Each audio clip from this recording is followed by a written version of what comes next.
stage, Vincenzo. Vous ne serez plus jamais solo. Vincenzo, l'amideo est en moderne. Bonjour Anthony, tu vas bien ? Bah écoute, ouais, nickel, on s'est vu il y a pas très très longtemps, mais je pense qu'on a encore plein d'autres choses à se raconter aujourd'hui, donc c'est cool. Écoute, ouais, j'espère parce que c'est un format long, tu sais, zéro bullshit. Donc j'espère qu'on va pouvoir tenir au minimum 1 heure, c'est l'idée. Donc je suis super content de t'avoir dans le podcast. Franchement, ça fait vraiment plaisir. Et la dernière fois, les rôles étaient inversés. La dernière fois qu'on s'est retrouvé dans un podcast, c'était toi qui m'interviewais. C'était dans le podcast de Mature Dev. Qui aujourd'hui existe toujours mais est terminé. En tout cas, il n'y a plus de nouveaux épisodes, tu sors plus de nouveaux épisodes. Donc oui, c'est marrant d'inverser les rôles comme ça. Bah écoute, déjà moi je suis aussi super content d'être là, merci de m'avoir invité, je trouve ça super cool de pouvoir t'aider à lancer ton podcast. Et si tu te souviens, c'était carrément ma première interview sur le podcast, donc mon premier épisode, c'était toi. Et je sais que ça a plu à beaucoup de personnes, donc je pense que tu es aussi en partie responsable du succès qu'a eu Mature Dev, parce que cet épisode-là, le premier, a donné vraiment un très bon ton pour la suite. Donc franchement, c'est top. Ah bah écoute, ouais, alors j'avais pas réalisé que j'étais le premier. Je sais que j'étais au tout début, mais le premier carrément non, j'avais pas réalisé. Bah c'est top. Écoute, c'est génial. En vrai, nous on se connaît depuis plus longtemps que le podcast. Hein. C'était pas notre première rencontre, le podcast. Moi, je peux peut-être vite en parler rapidement. On s'est rencontrés à l'époque. Tu étais le patron d'une agence qui s'appelait Into the Web. Et moi, j'avais lancé un logiciel, une application mobile. Aujourd'hui, je dis le Vinted avant Vinted, qui s'appelait Shopigram à l'époque. Et donc l'idée, c'était vraiment de faire Vinted. Hein. On prend une photo d'un objet, on le met en vente. Ça n'a jamais fonctionné parce que j'ai fait, à mon avis, toutes les erreurs possibles. Mais c'est Into the Web, donc ton agence, qui avait développé l'application mobile. C'est comme ça qu'on s'est rencontrés à l'époque. C'est vrai. D'ailleurs, ton idée était très bonne et malheureusement, tu n'avais pas les millions que Vinted a eu pour faire la promo pendant toutes les grosses émissions comme koh Lanta. Je me souviens toujours en plein milieu de koh Lanta, je pensais à toi parce que je me disais, des années après, je me disais, putain, si Vincenzo avait pu avoir le même argent, il aurait pu faire pareil, quoi, tu vois. Ouais. C'est vrai que franchement, chaque pub de Vinted au début, quand il bombardait, je pensais à toi et à Shopigram. Bah, c'est toujours ce que je dis, moi. Une idée, ça vaut rien. Ce qui compte, c'est l'exécution. Ils ont sans doute beaucoup mieux exécuté que moi. Ça, c'est une certitude. Et puis voilà, hein, après, c'est comme ça, c'est la vie. Mais en tout cas, ça nous a permis de nous rencontrer. Donc, tu vois, il y a que du positif à créer des choses, à faire des choses. Même si on se plante, il y a que du positif. Et le fait de t'avoir rencontré, ça en fait clairement partie. Et donc, ça, c'était en quelle année, du coup, parce que moi, j'ai beaucoup de mal avec les dates, mais c'était Into the Web, du coup, c'était. Écoute, moi, j'ai fondé Into the Web en 2010. Je pense qu'on t'a rencontré, ça devait être vers 2012 dans ces eaux-là. Ouais, c'était le début Into the Web. Donc, on était toujours dans les vieux bureaux. Donc, ouais, moi, je dirais 2012 dans ces eaux-là. 2010-2012, ok. Ah bah du coup, ça fait une bonne transition pour la question habituelle de ce genre de podcast. Est-ce que tu peux te présenter ? Est-ce que tu peux me faire un petit topo de ton parcours ? Donc 2010 Photo Studio, mais qu'est-ce qu'il y a eu avant ? Qu'est-ce qu'il y a eu après ? Tu sais m'expliquer un peu ? Bien sûr. Alors moi, je suis Anthony, bientôt 40 ans. Dans 6 mois, c'est la grosse étape. Je serai bientôt, j'aurai les 40. Mais moi, j'aime bien. Je trouve ça chouette de vieillir et j'aime bien comme la manière dont on évolue avec le temps. Je trouve ça super cool en fait. Et donc voilà, moi, je suis à la base développeur de formation. Vraiment programmeur, quoi. J'adore faire du web depuis que je suis assez jeune en fait. Je suis papa d'une petite Alice qui a 5 ans, marié à Cécile avec qui je suis en couple depuis que j'ai 15 ans. T'imagines, ça fait 25 ans que je suis en couple avec ma femme. C'est complètement dingue cette histoire. Vous êtes ensemble depuis que vous avez 15 ans, c'est ça ? Ouais, carrément. Ouais, tout à fait. Ouais, c'est dingue. Moi, je suis un peu dans le même cas que toi. Moi, ça fait 20 ans que je suis avec ma femme. Alors, pas 15 ans, plutôt 17-18 par là. Mais ça fait aussi très très longtemps. On s'est rencontrés aussi très très jeunes. C'est marrant. Ça, je ne savais pas, tu vois. On se connaît, mais on ne se connaît pas encore totalement. Bah écoute, on pourra peut-être en parler plus tard, mais pour moi, c'est important pour moi dans ma vie d'entrepreneur d'avoir eu un pilier dans ma vie déjà dès le départ, tu vois. Avoir une femme avec qui t'es bien, avec qui tout se passe bien et que t'es heureux, ta vie de couple, etc. Moi, je considère que ça fait partie des piliers qui m'ont permis d'avoir confiance en moi, tu vois, et de construire d'autres choses autour de cette base qui est très très solide. Ça, on en parlera. Maintenant, je continue ma petite présentation. Grand fan de surf, c'est important parce que depuis que je suis tout petit, j'ai été attiré par l'océan et qui dit océan dit envie de liberté.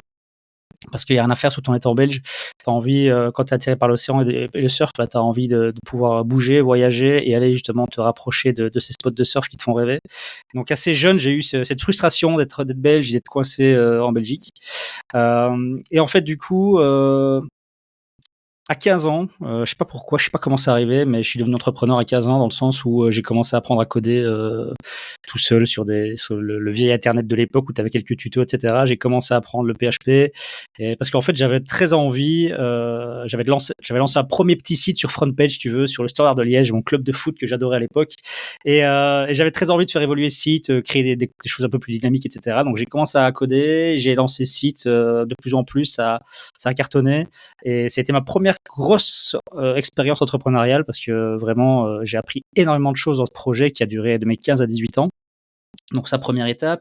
Et puis, j'ai commencé à bosser en tant que consultant à Luxembourg, un job bien payé, mais qui me faisait chier royalement. Ah ouais, Je faisais des j'imagine, trucs, ouais. voilà. Vraiment, je prenais zéro plaisir, mais assez vite, c'est pendant 1 an ou 2, tu te mets un petit peu tu t'enfermes un petit peu dans ce monde trop facile où tu gagnes bien ta vie, t'es une voiture de société alors que t'as à peine 21 ans, tu vois. Et au final, voilà, mais je me suis dit, je vais en sortir. Et en Tu fait, travaillais dans une banque? non, c'était une société de consultance pour Eurocontrol. Eurocontrol, c'est ceux qui font tout pour la sécurité aérienne en Belgique. C'est une boîte européenne, mais moi, je travaille beaucoup via Luxembourg pour une société à Bruxelles. Et bref, en bossant chez eux, à un moment donné, l'iPhone est sorti. L'iPhone est sorti, je sais plus l'année exacte maintenant, mais j'étais là-bas et j'ai commencé à vouloir faire développement iPhone. Donc, comme pour les sites web, j'ai commencé à me former tout seul un petit peu chez moi après journée.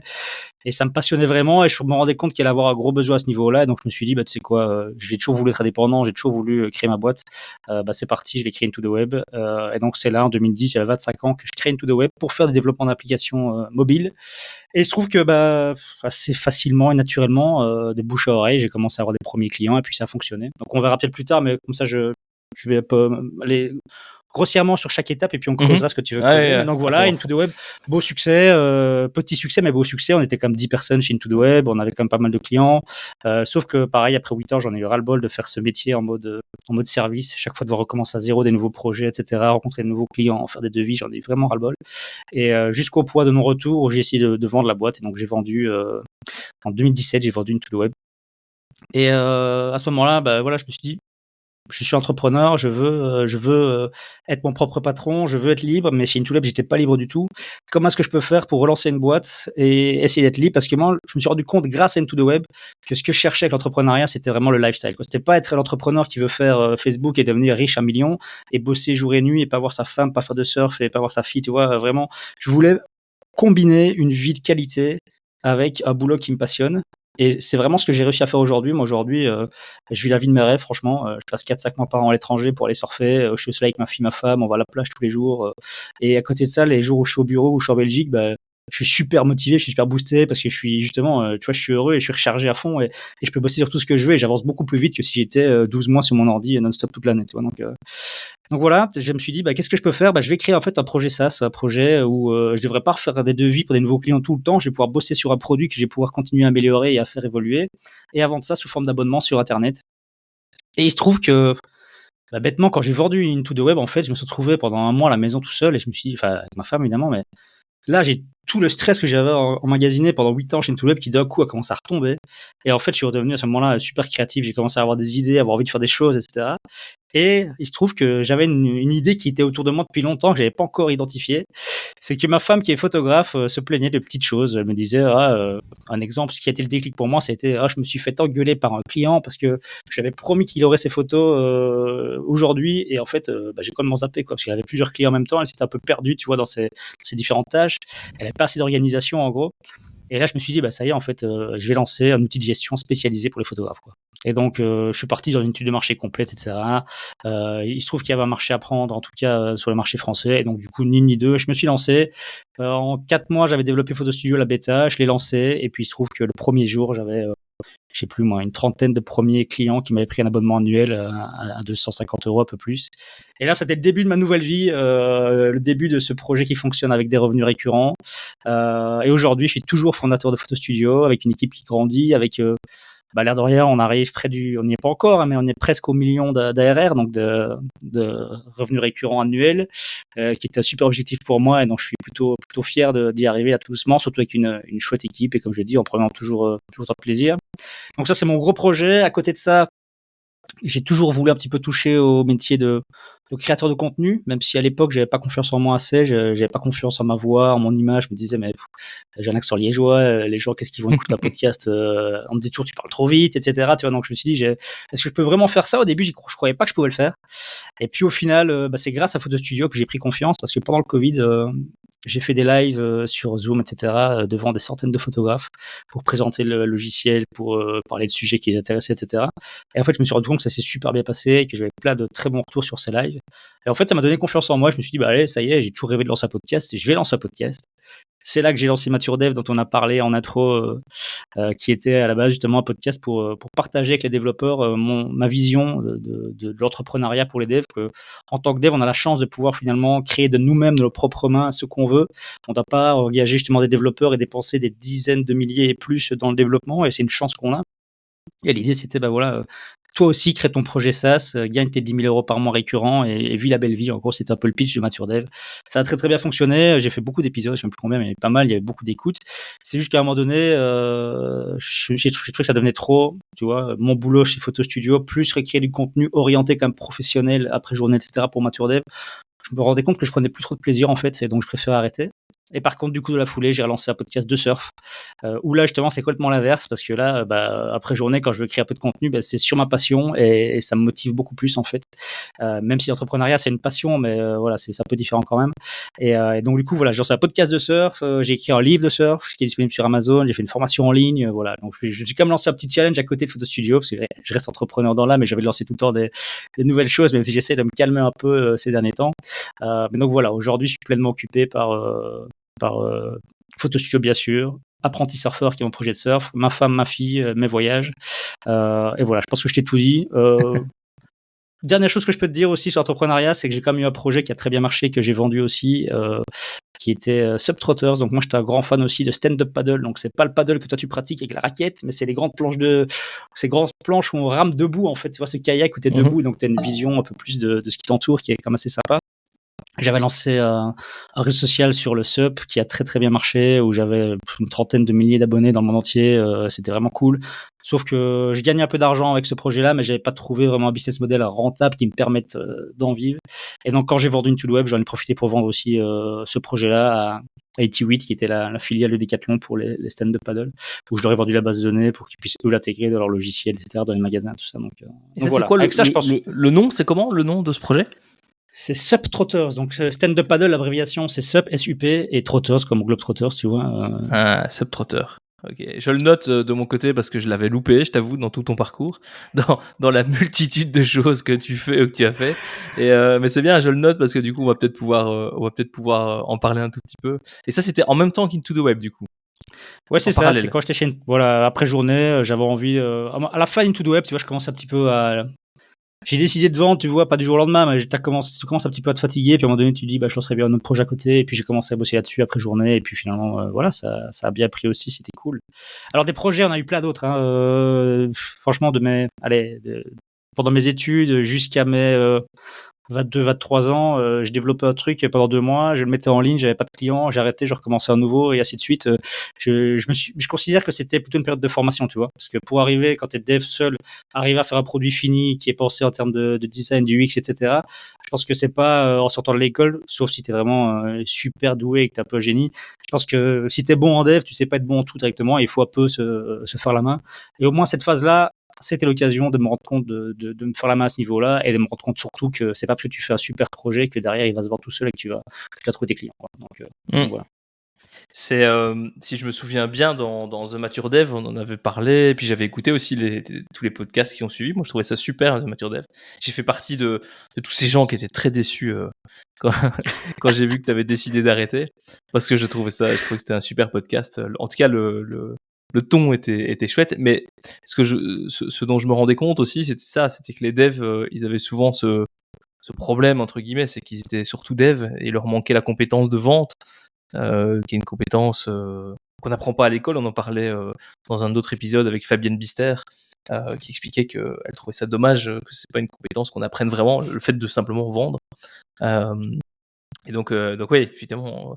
Mais donc ça m'amène peut-être à une première question par rapport à tout ce que tu m'as raconté là. Alors il va falloir que je remette de l'ordre dans toutes mes idées, dans toutes les choses dont j'ai envie de te parler, parce que t'as une vie extrêmement riche. Alors moi, tu me fais souvent penser un peu à moi. Je pense qu'on s'entend bien aussi parce qu'on est assez semblables. Jusqu'à, tu vois, la rencontre de notre femme à un âge très très jeune. Tu vois, ça, je découvre ça aujourd'hui. Mais on a beaucoup de points communs et on en a un du coup qui est qu'on est tous les deux à la base développeurs. Moi aussi, je suis développeur à la base et donc comme toi, je peux créer n'importe quel produit ou presque très rapidement, très facilement depuis mon canapé. Moi, je dis souvent ça, un laptop sur les cuisses et puis hop, c'est parti. Mais du coup, est-ce que tu crois pas que c'est un peu une malédiction aussi parfois de pouvoir très facilement changer de projet? Est-ce que du coup, ça nous empêche pas de nous consacrer pendant une période suffisamment longue sur un projet? Est-ce que tu vois pas ça aussi comme une malédiction, cette chance? Si, c'est clair. C'est à la fois une chance et une malédiction, ça c'est clair. Malédiction parce que si t'es vraiment dev, que t'es créatif et que t'as tout le temps des idées qui te passent dans la tête, bah t'as tout le temps envie justement de lancer ces nouveaux projets, ces nouvelles idées. Et moi j'ai eu, d'ailleurs même pendant Photo Studio, j'ai continué à vouloir lancer de nouvelles idées. Et je te dis, ça fait seulement, je pense, allez, peut-être même seulement 1 an que je me suis calmé avec ça, parce que je crois qu'il y a un peu moins d'1 an, j'étais encore en train de lancer un nouveau projet que j'avais appelé Pod Ninja, tu vois, où je voulais justement faire des transcriptions de podcasts avec ChatGPT, etc. Tu vois, donc c'est assez récent. C'est assez récent. Moi, j'ai vraiment eu ce switch là assez récemment où maintenant je suis dit, allez, écoute, t'es quoi, t'as une belle boîte là, t'as une super belle boîte qui tourne bien, où il y a plein de choses super positives. Ça serait dommage de pas vouloir aller plus loin, tu vois, et d'encore vouloir lancer un nouveau projet. Parce qu'au final, moi, je me disais souvent, tu vois, que j'étais bon en lancement de projet, justement. J'en ai fait tellement que là, ce qui m'excite, c'est créer ce nouveau projet, le lancer. Et puis après, quand tout marche trop bien, tu sais que tu as tous tes clients qui payent par mois, etc. Et que finalement, tu n'es plus qu'en mode, bah, on va étendre un petit peu, on va faire de la maintenance, on va faire des nouvelles fonctionnalités. Mais ça m'excite moins que vraiment partir de la feuille blanche, tu vois, et tout lancer. Et du coup, j'évitais finalement un petit peu toujours, tu sais, ce côté, bah, ta boîte maintenant, elle a 6 ans, tu as d'autres problèmes, tu vois. Et toujours, je me disais, mais ça m'intéresse pas, ce problème-là, ça m'intéresse moins. Et là, je me suis rendu compte qu'en fait, si. Je pense que tu peux à un moment donné changer d'état d'esprit, tu vois, et se dire, bah maintenant, je suis moins excité par la création. Peut-être que c'est la quarantaine qui fait ça aussi, j'en sais rien. Mais je suis moins excité par la création et je suis plus excité par ce qui est après, en fait. Jusqu'où est-ce que je peux pousser cette boîte et qu'est-ce que je peux améliorer pour aller encore plus loin et tout en prenant autant de plaisir. Parce que moi, c'est toujours, tu l'as compris, je pense que c'est le mot le plus important pour moi, c'est le plaisir. Je t'avoue qu'il y a 1 an ou 2, je commence à me faire chier chez Photo Studio, tu vois. Je commence à me dire, est-ce que j'apporte encore vraiment beaucoup de plus-value à cette boîte? Est-ce que je suis encore le bon profil pour faire évoluer cette boîte, tu vois? Est-ce que je serais pas mieux à créer quelque chose de nouveau et à amener ce que je sais faire de mieux, en fait, tu vois, cette première idée, c'est ce premier petit feu, là, tu vois, qui démarre. Et au final, bah, je me rends compte que, voilà, que là, aujourd'hui, j'ai passé ce stade et que j'ai envie d'aller voir ce que je peux faire de plus avec Photo Studio et je suis hyper motivé par cette tâche, quoi. Mmh.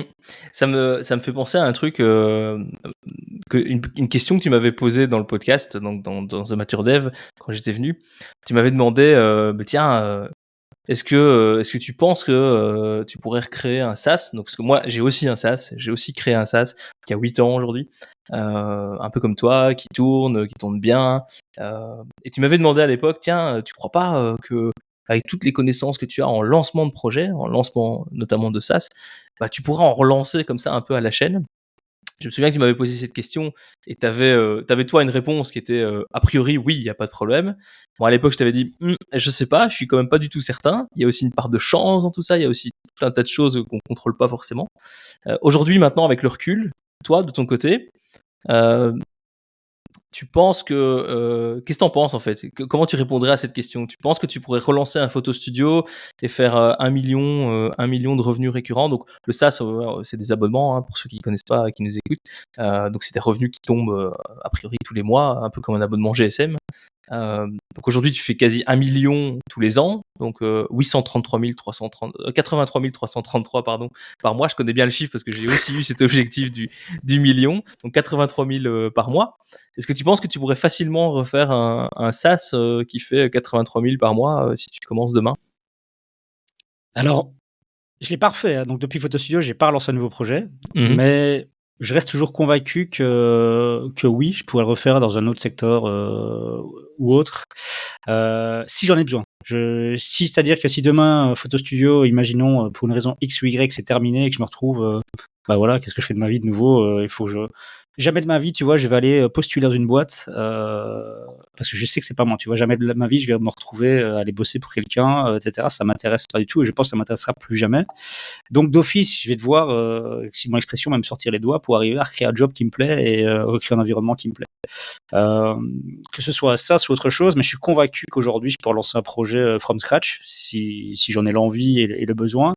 Et pourquoi je pense ça? Ben justement, ça rejoint un petit peu ce que je disais tout à l'heure par rapport à toute cette période de formation que j'ai eue, tu vois. Je veux dire, Anthony de 40 ans aujourd'hui, les compétences qu'il a, ça travaille que j'ai commencé depuis que j'ai 15 ans, tu vois. J'ai acquis des compétences que ce soit en dev, que ce soit dans tout le reste, quoi, tu vois, la gestion client, le marketing, la communication. Ce qui je trouve génial, c'est qu'aujourd'hui, je suis capable de tout faire. C'est-à-dire que je vais lancer un projet demain. Je suis capable de faire un projet qui est propre, de faire un beau site bien vendeur, de faire moi-même de la com via Instagram, via YouTube, via tout ce que je veux en fait. Et ça, je pense que quand tu as les compétences, que tu as en plus les bonnes idées, et que tu es capable de valider une idée, surtout, c'est ça le plus important pour moi. Et d'ailleurs, j'en parlais quand même souvent à l'époque sur Mature Dev, c'est que tout le monde a des idées, mais c'est pas pour ça qu'elles sont toutes bonnes et qu'elles vont pouvoir toutes fonctionner. Et la première étape que tous les devs zappent, c'est ouais, j'ai une idée, je me mets à coder. Non, bah c'est pas ça. C'est j'ai une idée, je vais voir. Est-ce qu'il y a vraiment de vraies demandes pour cette idée? Est-ce qu'il y a des concurrents? Qu'est-ce qu'on peut faire vraiment là aujourd'hui? Est-ce qu'il y a une place pour mon projet? Comment est-ce que je me démarque, etc. Et je pense que ça reste le plus important. Quand tu as cette compétence de dire, ok, avant même de faire quoi que ce soit, je valide mon idée en me disant c'est qui mes clients exactement, comment est-ce que je vais aller chercher, qu'est-ce que je dois proposer comme solution pour répondre à ce besoin-là. À partir du moment où tu es capable de faire ça et qu'en plus, nous, on a la chance de pouvoir mettre tout ce qui est en place techniquement derrière pour développer, faire la com, etc.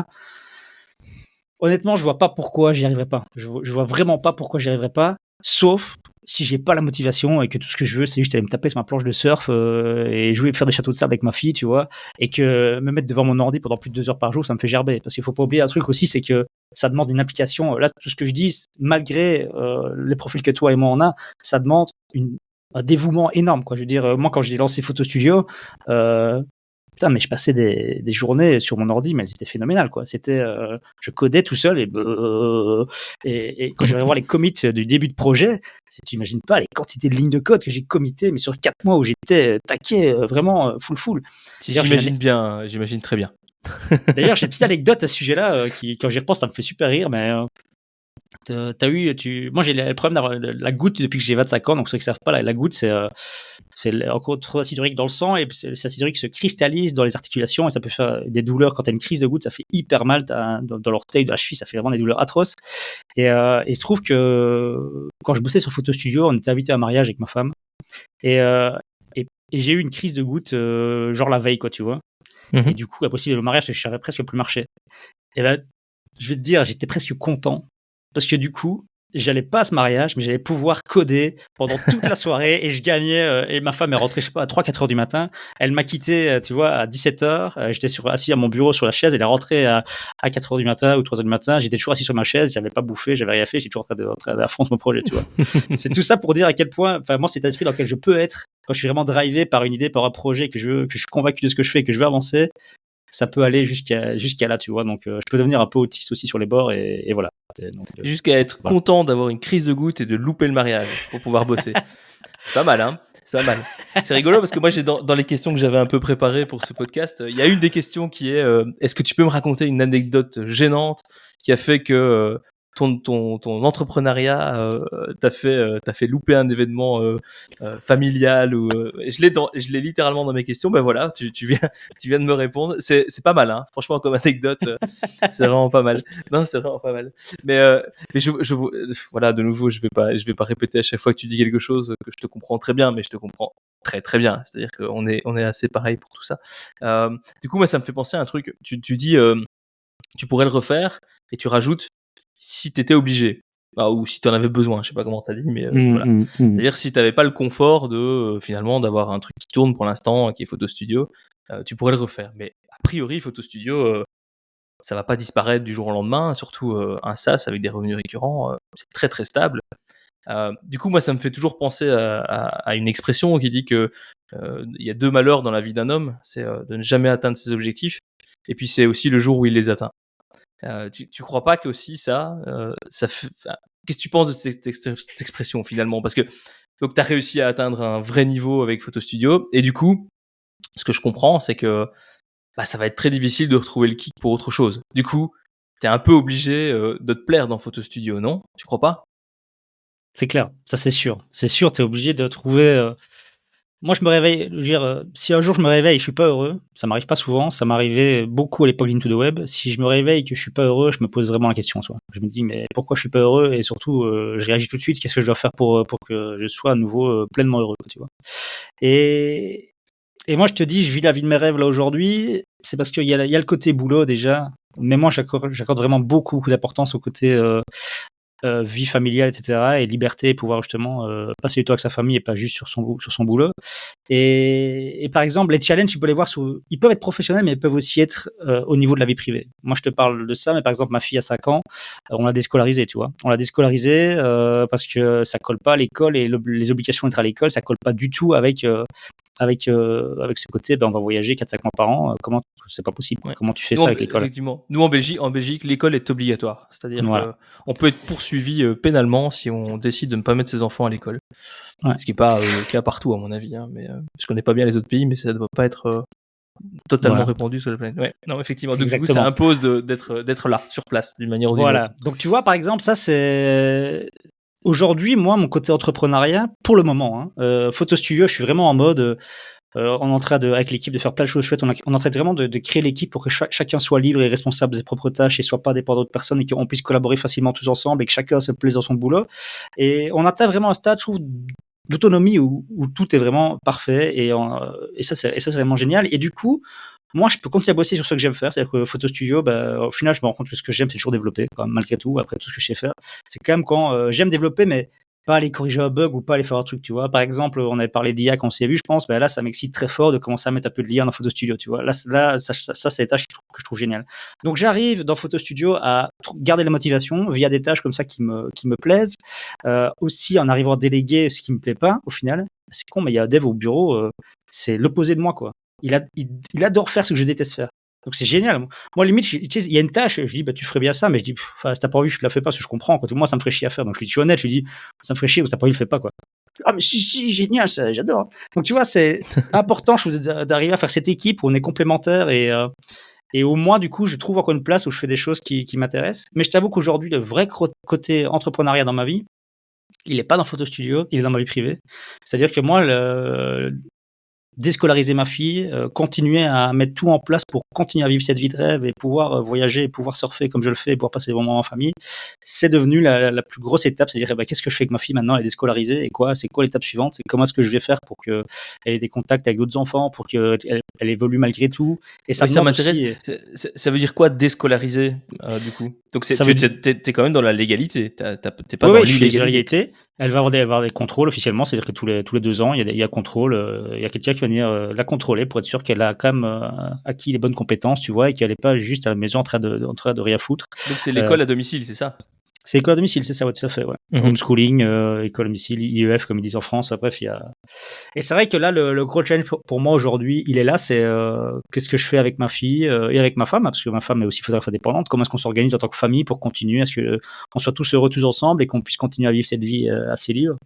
Et moi, par exemple, ouais, une tâche qui va arriver assez vite, je pense, entre moi et ma fille, c'est j'adorerais arriver à transmettre mes valeurs de l'entrepreneuriat, etc. à ma fille, par exemple, tu vois. C'est quelque chose que j'adorerais faire. Il y a quelqu'un que je connais qui m'a dit récemment, ah ouais, j'ai lancé un site d'e-commerce avec mon gosse de 14 ans, c'est génial, il avait une idée, on a créé le site ensemble et on fait tout ensemble, j'explique des trucs et je vois que ça le passionne. Et franchement, quand il m'a dit ça, c'est waouh, autant je rêve de partager une vague avec ma fille, qu'elle surfe un jour et qu'on puisse surfer ensemble, autant si je pouvais arriver à lui transmettre, tu vois, cette liberté de pouvoir créer ce qu'elle veut et de pouvoir créer ses propres projets, ça serait complètement dingue aussi. Donc voilà, pour répondre à ta question, j'arrive à être heureux, je pense, dans Photo Studio parce que j'ai mis tout ça en place, mais surtout parce que j'ai d'autres objectifs aussi dans ma vie privée et je trouve que tout ça, finalement, c'est un mélange, quoi, et que c'est important.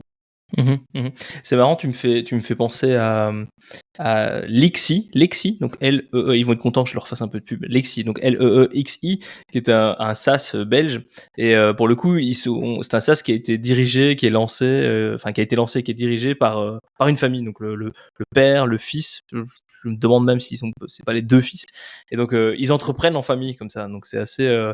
Moi j'ai rencontré Xavier Lombard, qui est le CEO, et j'étais assez aussi envieux de ça. Mais moi, mes enfants, ils ont 8 ans et 12 ans. Et j'avoue que j'ai le même. Je caresse le même rêve que toi. C'est-à-dire, si on pouvait entreprendre ensemble, ou en tout cas, avoir une aventure ensemble de ce type-là, ça serait assez cool. Et juste pour que je comprenne bien, le fait de déscolariser ta fille, en tout cas de lui faire l'école à domicile, ce qui est quand même une grosse contrainte, j'imagine, la raison principale, c'est vraiment de pouvoir voyager. Enfin, de pouvoir aller surfer, de pouvoir quitter la Belgique plusieurs mois par an, ce qui serait pas possible si elle devait être à l'école en Belgique. C'est ça, hein, c'est ça la raison. C'est ça, tout à fait. On s'est tous habitués à cette vie de dire, là, on part, par exemple, on part janvier-février à Fuerteventura aux Canaries. On s'est tous habitués à ce confort d'avoir du soleil, d'aller à la plage tous les jours, et on n'a pas trop envie de revenir en mode belge. Tu vois, janvier-février, être à la maison sous la pluie, 0 degré, ça nous fait rêver au cœur des trois. Donc clairement, que ce soit Alice ou ma femme ou moi, on est tous alignés là-dessus sur le fait qu'on veut continuer à profiter de ce mode de vie-là qui est, je m'en rends bien compte, qui est exceptionnel. Hein. C'est pas un mode de vie que tout le monde peut dire demain je fais ça, mais il faut pas oublier que voilà, c'est un mode de vie auquel je pense depuis que j'ai 15 ans. C'est l'objectif que je veux atteindre. Donc ça s'est pas fait par hasard, mais ouais, voilà, on est là. Ok. Ouais, c'est hyper intéressant. Et en fin de compte, tu mets au-dessus de tout le reste, comme tu le disais, ton plaisir, ton mode de vie, et c'est le reste qui doit s'adapter, et pas l'inverse, ouais. Clairement, ouais, c'est sûr. Ouais. Ok, non, c'est cool. C'est inspirant, hein, honnêtement. Je sais qu'on a, enfin, tu sais, on a déjà eu cette discussion ensemble. Moi, comme toi, j'aimerais beaucoup ne pas rester en Belgique en janvier-février quand il fait moche. Mais effectivement, il y a la contrainte de l'école et des enfants. Moi, je suis pas certain que je pourrais faire ce que tu fais. De faire l'école à domicile, ça demande tellement de boulot que. Ouais. Je crois pas que ce soit l'objectif du podcast non plus, mais on peut quand même faire une petite parenthèse là-dessus de 2 minutes. Si, il n'y a pas d'objectif au podcast, à part discuter ouvertement et franchement, c'est le seul objectif. Donc, vas-y. C'est assez marrant parce que la plupart des gens pensent que faire l'école à la maison, c'est un travail monumental. En fait, pas du tout. Alors, j'en suis qu'au début, mais la plus grosse contrainte, en fait, c'est de se dire qu'est-ce que je fais de mon enfant, parce que c'est un côté confortable de se dire je dépose ma fille à l'école, je vais la rechercher fin de journée, j'ai ma journée de boulot et tout va bien, tu vois. C'est un côté confortable, je pense, auquel on s'habitue vite, surtout que pour beaucoup, ça commence dès la crèche, tu vois, t'habitues à ça toute ta vie et c'est assez facile au final. Là, la contrainte, c'est que ta fille, elle est à la maison, quoi. Elle est à la maison, donc soit tu dois t'arranger pour faire une activité pour qu'elle voit d'autres enfants, soit, moi, ça nous arrive, on fait des journées où elle est très indépendante, donc il y a des journées où, moi, je bosse toute la matinée, par exemple, elle est dans sa chambre à côté, elle fait ses activités, elle fait ses jeux, elle fait tout ce qu'elle a envie de faire. Et je trouve que ça pousse aussi un petit peu, tu vois, le fait d'être seule, de devoir s'occuper seule, ça pousse aussi un peu la créativité, et c'est pas trop mal. Mais en vrai, pour le côté apprentissage formel sur vraiment, parce que là, tu vois, officiellement en 3e maternelle, si elle veut être à l'école, ça reste, on est quand même fort maternelle sur le côté bricolage, on est d'accord. Après, ça devient plus sérieux en primaire, etc. T'as plus de choses à respecter, mais on se rend pas compte à quel point un enfant peut apprendre vite quand il est en dehors du système scolaire, où il n'y a pas une classe de 20 à 25, où le prof doit prendre finalement toujours va s'adapter au niveau le plus bas, tu vois, où il y a des récrés, où il y a plein de trucs, etc. Finalement, les heures où ils sont vraiment efficaces, il y en a peu, quoi. Donc on en revient un peu à ce que je disais. Moi, je préfère développer pendant une semaine en étant super frais dans ma tête que dire je vais développer pendant 6 mois et que j'en ai plein le cul et que juste j'avance plus, quoi, tu vois. Donc je pense que c'est important ça, et puis surtout, il y a quand même beaucoup de vision à ce niveau-là. Moi, je me suis beaucoup renseigné. Il y a des gens qui pensent que, moi je l'ai regarde, il y a par exemple une femme que je respecte pas mal qui dit qu'elle apprend pas à lire à sa fille et que sa fille apprendra à lire quand elle aura envie de lire, quoi, tu vois. Elle a 7 ans, sa fille, elle sait pas lire. Si elle veut apprendre à lire à 12 ans, elle apprendra à lire à 12 ans, mais elle part du principe que elle lira un jour, parce qu'aujourd'hui, dans notre société, c'est pas possible de pas lire, tu vois. Et elle considère que c'est quand même con de obligatoirement vouloir apprendre telle chose à un enfant à tel âge, et ainsi de suite, et vraiment devoir respecter un programme, que chaque enfant est différent. Moi, par exemple, ma fille, elle sait lire, alors qu'elle a même pas 5 ans, parce qu'elle s'est passionnée par ça depuis le début, tu vois. Donc évidemment, on a continué à la motiver dans ce sens-là, et c'est devenu aussi un jeu, tu vois. T'apprends aussi, finalement, t'as plein d'apprentissages qui se font, sans se dire, ouais, là maintenant, tu sais quoi, on a 2 heures, on va bosser pour 2 heures, sortez cahier, pour 2 heures, on bosse non-stop, quoi, tu vois. Non, on a Fuerteventura, on se balade dans les rues, c'est quoi le nom du restaurant, là? Et puis, elle commence. Et puis tu vois, et puis finalement elle apprend à lire les mots et c'était un jeu pour elle depuis le début et elle a appris à lire comme ça et c'était juste trop cool, quoi, tu vois. Donc voilà, petite parenthèse, c'était juste pour dire que beaucoup de gens ont une image un peu faussée, je pense, de ça, tu vois, et à qui ça fait peur. Il y a beaucoup de gens qui me disent waouh, tu vis avec ta fille et ta femme quasiment tout le temps non-stop, mais vous devenez pas fou. Bah en fait non, nous c'est vrai que notre vie elle est comme ça et on prend plaisir à être ensemble et il y a beaucoup de gens qui me disent mais moi je saurais pas quoi vivre à la maison. Déjà faire du télétravail, si ma fille est là, ma femme est à la maison, ça me fait chier. Alors vous partez 3 mois aux Canaries et vous êtes pendant 3 mois tout le temps ensemble. Comment vous faites? Bah écoute, en fait c'est juste pour nous c'est génial parce que c'est ce qu'on voulait et on a tout fait pour que ça se passe bien. Mais c'est vrai que voilà, on a beaucoup de tu sais, un peu d'idées qui sont parfois un peu finalement quand tu creuses un peu, il y a pas qu'une seule manière de vivre et qu'une seule manière de voir l'enseignement, etc. Non, t'as tout à fait raison. T'as tout à fait raison. Y a pas qu'une manière de vivre. Et c'est vrai qu'on est vachement formaté. Hein, t'as raison. Bon après, j'ai hâte de reparler dans 10 ans quand il y aura peut-être 2 enfants et qu'il y en aura un qui sera dans les études un peu plus avancées. Mais je suis certain que tu vas y arriver. Parce qu'effectivement, c'est un choix que t'as fait. Et c'est comme tout dans la vie. Hein, on fait des choix. Puis on vit en fonction. Donc, je suis certain que tu vas très bien y arriver.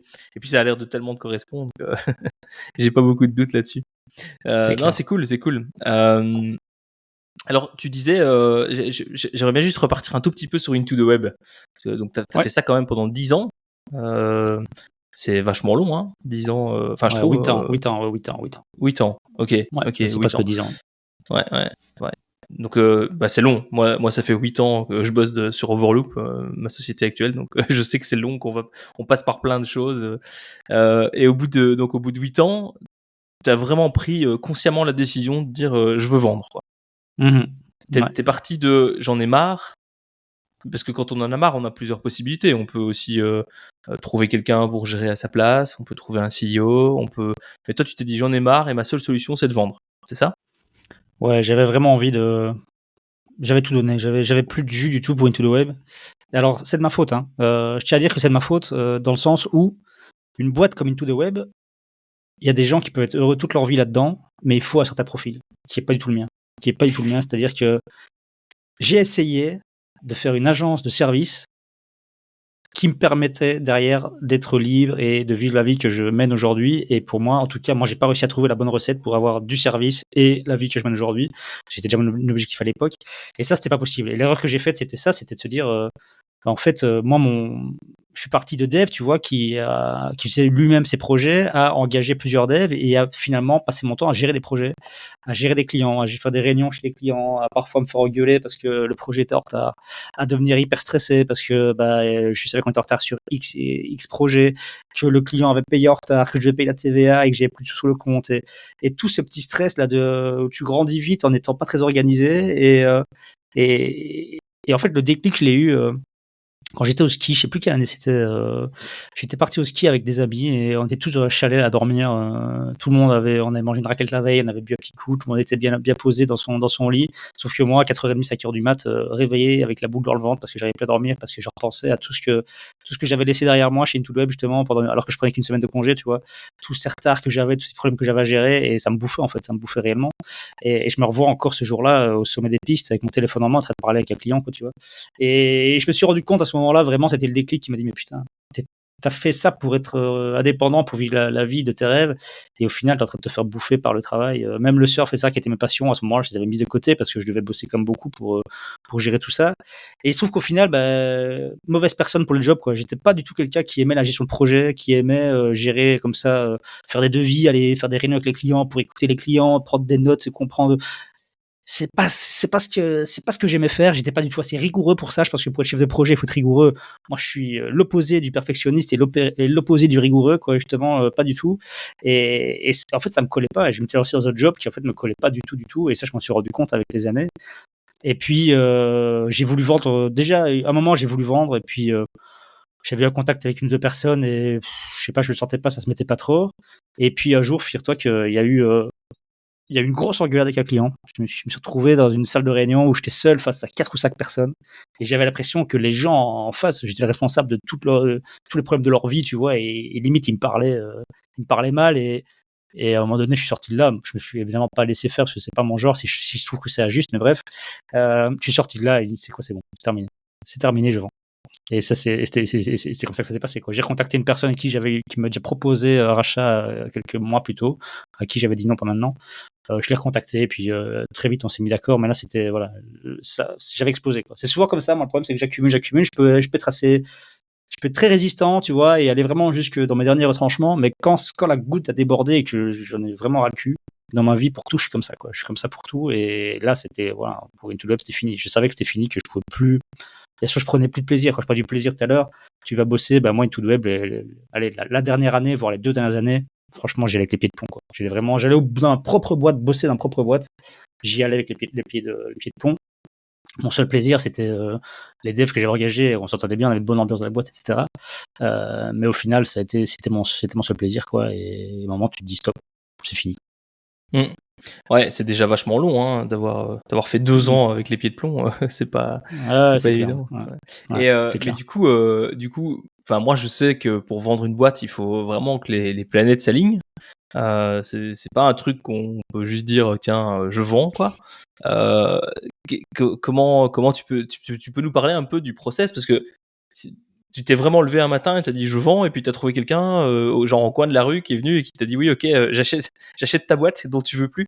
Comment ça se passe dans ce cas-là?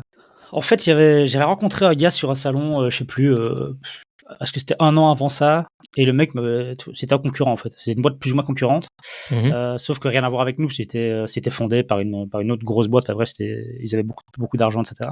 Et ce mec m'avait invité à dîner un jour. Tu vois, on allait manger ensemble à midi, et je voyais clair dans son jeu. J'avais compris que s'il m'invitait à dîner, c'était pour au moins parler partenariat, ou pourquoi pas de rachat.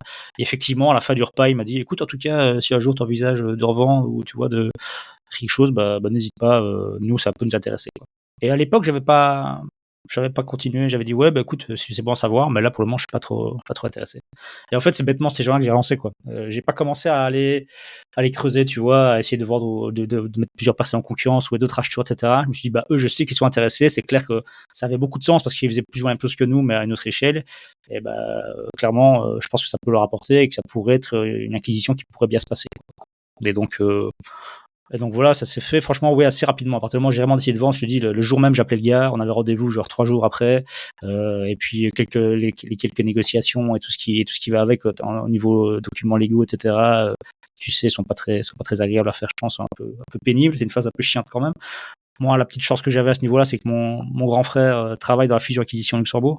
Donc, il a pu aussi un peu me conseiller et pour faire la due diligence de ces machins-là. C'est lui qui a pu me filer un coup de main. Ça, c'était quand même chouette de l'avoir lui à ce niveau-là. Mais oui, franchement, ça s'est fait assez vite. À partir du moment où j'avais décidé de vendre, de toute façon, j'avais juste envie de partir le plus vite possible. Ce qui n'est pas non plus cool, parce que quand tu vends une boîte, tu pars pas du jour au lendemain. C'est ça qui était le plus chiant pour moi. Ce qui a été encore le plus chiant, c'est la dernière année où j'ai dû rester. D'ailleurs, j'ai pas su finir l'année complète, où j'ai dû rester avec ces nouvelles personnes à la tête là de la boîte. C'était atroce, quoi. Donc c'est ça. Donc quand t'as vendu, t'avais un contrat d'1 an minimum. Tu devais rester 1 an. Ouais, c'est long effectivement, surtout quand on veut absolument partir. Et alors attends, du coup 2 questions. Qu'est-ce qui s'est passé alors du coup? T'es parti plus tôt, mais du coup quoi, ça t'a coûté des millions, ou comment? T'as pas respecté ton contrat du coup? J'ai pas respecté mon contrat du coup, mais ça va, ça m'a pas coûté, ça m'a coûté un peu d'argent, mais pas beaucoup. Donc écoute, c'est quoi, je m'en fous. Tu veux un no bullshit, donc je vais même te donner les chiffres. C'est ça qu'on veut, hein. J'avais une petite agence, c'était pas une agence qui valait des millions, tu vois. Moi, le deal, c'était de faire 300 000 euros. Je voulais pas vendre en dessous de 300 000, tu vois. Je me dis, si je vends en dessous de 300 000, c'était un chiffre qui me paraissait bien, parce que je me disais, qu'est-ce que je peux faire avec ces 300 000 euros là, et je me suis fait un petit plan, tu vois. En dessous, j'avais pas envie. Mais donc voilà, c'était pas une boîte qui allait me rendre riche, clairement. Mais c'était, je trouve, toucher 300 000 euros. À l'époque, j'avais 30 ans, 31 ans. Je me dis, voilà, ça me permet c'est un petit coup de boost pour la suite. Et on avait négocié. Juste petite parenthèse pour tous les gens qui nous écoutent. Nous, on est en Belgique. Alors, il y a plein de défauts en Belgique. Mais il y a un sacré avantage, c'est quand on vend une boîte 300 000 euros, on touche 300 000 euros. C'est non taxé en Belgique. C'est net, c'est clair. Ouais, ça paraît un peu délirant pour la majorité des pays de cette planète. Je pense qu'on est un paradis fiscal à ce niveau-là. Mais effectivement, il n'y a pas de taxation sur la vente d'une société en Belgique. Donc 300 000, quoi. C'est quand même, Ouais. c'est quand même important de le dire. Ok, Mhm. vas-y. Excuse-moi. Et du coup, 300 000, sauf qu'il y avait un petit variable, si tu veux, suivre des objectifs à atteindre sur l'année où j'étais là, qui était de 30 000 euros. Donc, en gros, j'ai touché 270 au lieu de 300 parce que je suis parti avant et que j'ai pas atteint les objectifs qui m'avaient fixé Oh, le ça départ. va, Donc, quoi. donc, rien de grave, rien de grave. Franchement, tu t'imagines que ces 30 000 euros-là, donc il me restait 4 mois à tirer, je pense, 3 ou 4 mois à tirer pour terminer mon année. J'en avais tellement ras-le-bol que j'ai tiré une croix sur les 30 000 euros. Je disais quoi, je préfère avoir Mhm. 4 mois de ma vie où je me casse de là, où je revis normalement et perdre 30 000 euros plutôt que de tenir encore 4 mois et toucher ces 30 000 euros. Là. Donc c'est moi qui ai Ouais. fait à ce moment-là voilà, la balance et qui me suis dit c'est bon, j'en ai rien à foutre des 30 000 et je continue. Non, mais je te comprends. 3 mois, c'est très, très, très, très long. 3 mois, quand ça se passe mal, c'est très long. Et alors, peut-être, juste pour aller un peu plus loin, c'était quoi le problème qui a fait que t'en pouvais plus? Parce que c'était juste le fait que t'en pouvais déjà plus avant et que donc faire encore un an alors que tu sais que c'est fini, c'était juste pas possible. Ou les problèmes ont été encore pires parce que c'était d'autres personnes qui dirigeaient et que du coup, t'as dû travailler pour eux. C'était quoi? Juste la continuation ou c'était encore pire? Il y a plusieurs choses. En fait, déjà, moi, ils étaient 4. Les personnes qui rachetaient la boîte, c'était un groupe de 4. Et franchement, Déjà, quand ils rachètent la boîte, tu te prostitues un peu, quoi, tu vois. Enfin, tu vois, ils te disent, tu te vends pas. Ils te demandent ton avis sur quelque chose, tu sais ce que tu vas leur répondre pour qu'ils soient contents, tu vois. Tu sais, ils vont te poser une question, tu vas leur répondre dans le sens du poil parce que finalement, t'as qu'une service et qu'ils rachètent ta boîte et que ça se passe bien et que tu puisses te casser de là. Enfin, en tout cas, moi, à l'époque, c'est passé comme ça. Et au final, ouais, tu te prostitues un peu, t'es pas vraiment toi-même. Tu dis des choses pour leur faire plaisir et que tu penses pas vraiment, que t'as pas vraiment envie de faire, quoi, tu vois. Donc déjà dès le début, je trouve que quand tu vends, la relation elle est un peu bizarre comme ça à ce niveau-là. Et puis surtout, on avait des visions complètement opposées. Moi, j'étais toujours en mode, moi ce que je voulais, c'était une bande de devs qui s'amuse au bureau, tu vois. C'était tout ce que j'avais fait toujours. C'était on jouait à PlayStation après le bureau, on buvait des bières, on s'amusait, c'était top. Et j'avais dit, moi jamais je fais de consultance, tu vois, jamais je prends un dev alors que c'est de l'argent facile, jamais je prends un dev et je le place, je facture à la journée dans une boîte, etc. Et ça, je leur avais quand même dit, bah voilà, l'ADN d'Into the Web, c'est ça, on a une boîte, on s'amuse au bureau et on a des liens tous ensemble et c'est cool. Même si au final j'étais très déçu après la vente, ça on peut en reparler après si tu veux, mais la réaction de ces devs que j'avais chouchouté pendant des années, C'était ma question suivante, ouais. voilà, on Ouais, peut ça creuser m'intéresse ça après. vachement. Ouais. Et au final, du coup, ils sont arrivés dans la boîte et tout ce qu'ils faisaient, tu voyais bien qu'ils n'avaient rien à foutre de mon avis et de ce que j'avais pu leur dire et qu'ils voulaient juste appliquer leur nouveau mode de fonctionnement qui était plus orienté faisant du pognon. D'ailleurs, Into the Web existe toujours aujourd'hui et j'en suis sûr est bien plus rentable que quand moi j'y étais parce que oui, ils ont commencé à placer en consultance, etc. et que c'était complètement différent. Et donc voilà, tu vois, des moments comme ça, tu dis déjà ça m'a fait chier et puis surtout il y a commencé à avoir des problèmes. Il y a un projet 2 que je gérais encore où on a pris du retard. C'était le plus gros projet qu'on avait jamais signé chez Into the Web à l'époque. C'était un projet à 150 000 balles. Alors pour moi qui gérais ça avec zéro motivation, moi qui aime pas gérer des projets, je peux dire que gérer un projet à 150 000 balles, c'est un taf. Hein. C'est quand tu déjà faire un devis pour un projet comme ça, tu te dis mais putain, comment est-ce qu'on fait un projet dans le développement informatique pour 150 000 euros avec tous les changements qu'il peut y avoir en cours de route, le client qui peut changer d'avis, le client qui peut... Et t'es obligé de faire ça quand tu as un projet comme ça, t'es obligé à chaque réunion d'être le gendarme qui dit ouais non mais ça attends, c'est pas on fait ça, on rajoute autant d'euros. En fait. Et c'est un job que j'ai détesté faire et que j'ai fait un peu aussi pas comme il fallait, il faut être honnête. Et eux ont commencé à me tirer les pattes à ce niveau-là, à commencer à de plus en plus m'emmerder sur des sujets comme ça et je n'en pouvais juste plus. Je pouvais plus les voir. Franchement, juste les voir, ça me fait des boutons, quoi. Parce qu'on était trop diamétralement opposés et ça me saoulait, quoi, vraiment. Ouais, ok. Ouais, non, bah ouais. Ouais, je vois bien, j'ai une petite idée de ce que ça peut être. Et du coup, donc effectivement, c'était ma question suivante. Comment l'équipe a pris tout ça? Parce que ils étaient au courant que t'en avais marre, parce que 2 ans avant de vendre, tu disais que c'était déjà plus possible pour toi. Du coup, t'en parlais avec tes équipes ou tu gardais ça pour toi parce que c'est pas le genre de truc qu'on dit en tant que patron? Comment est-ce qu'ils ont... J'en ai jamais parlé avec eux. Je leur ai jamais. En fait, je sais pas pourquoi, mais j'étais très protecteur avec eux. C'est-à-dire que justement, je me mettais toujours moi, tu vois, en mur de feu devant eux, tu vois, et je séparais un peu les clients et eux, et j'essayais toujours de me mettre, tu vois, et de prendre les coups à leur place, et s'il y avait des trucs qui faisaient mal, j'ai toujours un peu des, tu vois, j'essayais vraiment beaucoup protégé, et à ce niveau-là aussi, je n'aurais jamais parlé de mon ressenti, du fait que j'en avais ras-le-bol. Je pense qu'ils l'ont senti parce que les dernières années, ils m'ont entendu m'engueuler avec des clients plusieurs fois, tu vois, ça m'est arrivé de gueuler sur des clients, alors que moi je suis pas du tout quelqu'un comme ça, mais j'étais tellement à bout que putain, j'ai gueulé sur des clients, quoi. Il y a des gens que j'ai envoyé chier, quoi. je les ai envoyés avec leur code source et leur truc alors que vous n'avez même pas payé. Je dis cassez-vous, je veux plus vous voir, j'en ai trop ras-le-bol de travailler avec des gens comme vous. C'est plus possible, quoi. Ça, ils l'ont vu, donc je suppose qu'ils sont quand même dit à un moment donné, putain, toi, il vient un peu tordu, et voilà. Mais en même temps, ils se rendaient compte que les clients étaient chiants aussi, tu vois, donc je disais, putain, le pauvre, il est un ras-le-bol. Mais bref, quand j'ai annoncé ma démission, alors, il faut quand même savoir que j'ai lancé ma démission avec le nouveau patron à côté de moi, tu vois, qui écoutait ce que je disais et machin. Donc, j'ai dû faire une démission bien polie, dire j'ai revendu, quand je compte arrêter, mais je reste comme un an, on va voir comment ça se passe, etc. Mais maintenant, c'est plus moi le boss, c'est lui, et ainsi de suite. Et franchement, réaction zéro, quoi. C'est ça qui me tue, c'est que genre limite, tu sais, je dis ça à 11h45, après il est midi, on monte dans les bagnoles pour aller chercher à bouffer, parce que sinon, il faut chercher un truc à manger quelque part. Limite, il m'en parle même pas, quoi, tu vois, à la bagnole, il se passe rien. Et bref, voilà, ça se passe comme ça, mais un peu surpris quand même. On fait comme, tu sais, finalement, ça se passe comme ça se passe, et puis je m'en vais 7-8 mois plus tard, on fait une petite soirée de départ, etc. Mais zéro contact après ça. Zéro contact avec eux. C'est moi plusieurs fois qui ai envoyé, même quelques mois après, j'ai envoyé un message, ça va les gars, si vous voulez faire une petite bouffe à midi ou quoi. J'ai plus jamais eu de retour d'aucun de mes devs, que j'avais eu l'impression d'avoir chuchoté, que j'avais pris après, ils étaient en études d'informatique, je les ai pris en stage, je les ai formés au développement mobile, etc. Je leur ai donné un job, je pense un peu de rêve pendant quelques années. Et tu dis que ça a de la valeur, ça, en fait, et ben non. Donc, quand on dit que t'es vite remplacé, je peux te dire que c'était très, très vite remplacé. Personne n'est indispensable. Et moi, j'ai été un peu surpris de comment ça s'est passé à ce niveau-là. Un peu déçu, clairement. Sauf d'un autre dev qui bosse toujours avec moi, lui qui d'ailleurs m'a plus ou moins suivi quand j'ai créé Photo Studio. Il s'est barré d'Into Web pour venir bosser avec moi, et d'ailleurs il est toujours chez moi. Mais c'est vrai que voilà, à l'époque c'était une petite déception, quoi. Vraiment, ça a été, pour te dire, il y a de mes employés, sa femme était enceinte et accouchait genre un mois après mon départ. J'ai même pas été prévenu de la naissance, tu vois, alors que je me serais attendu à comme aller voir, tu vois, le bébé et dire bonjour, etc. Et j'ai même pas reçu un message pour me dire ouais, mon fils, ma fille est née, etc. quoi, tu vois. Donc ouais, c'est voilà. Après, t'oublies vite, hein, parce que tu dis voilà, c'est au final tu dis je m'attendais à autre chose, mais au final, voilà, un an après c'est oublié. Mais le premier mois, je me suis dit putain, en fait, c'était rien du tout, quoi. Ouais, c'est marrant que tu dises ça. Alors moi, j'ai eu une discussion de nouveau avec Fabienne, que j'ai eu dans un autre épisode, qui est aussi ma coach.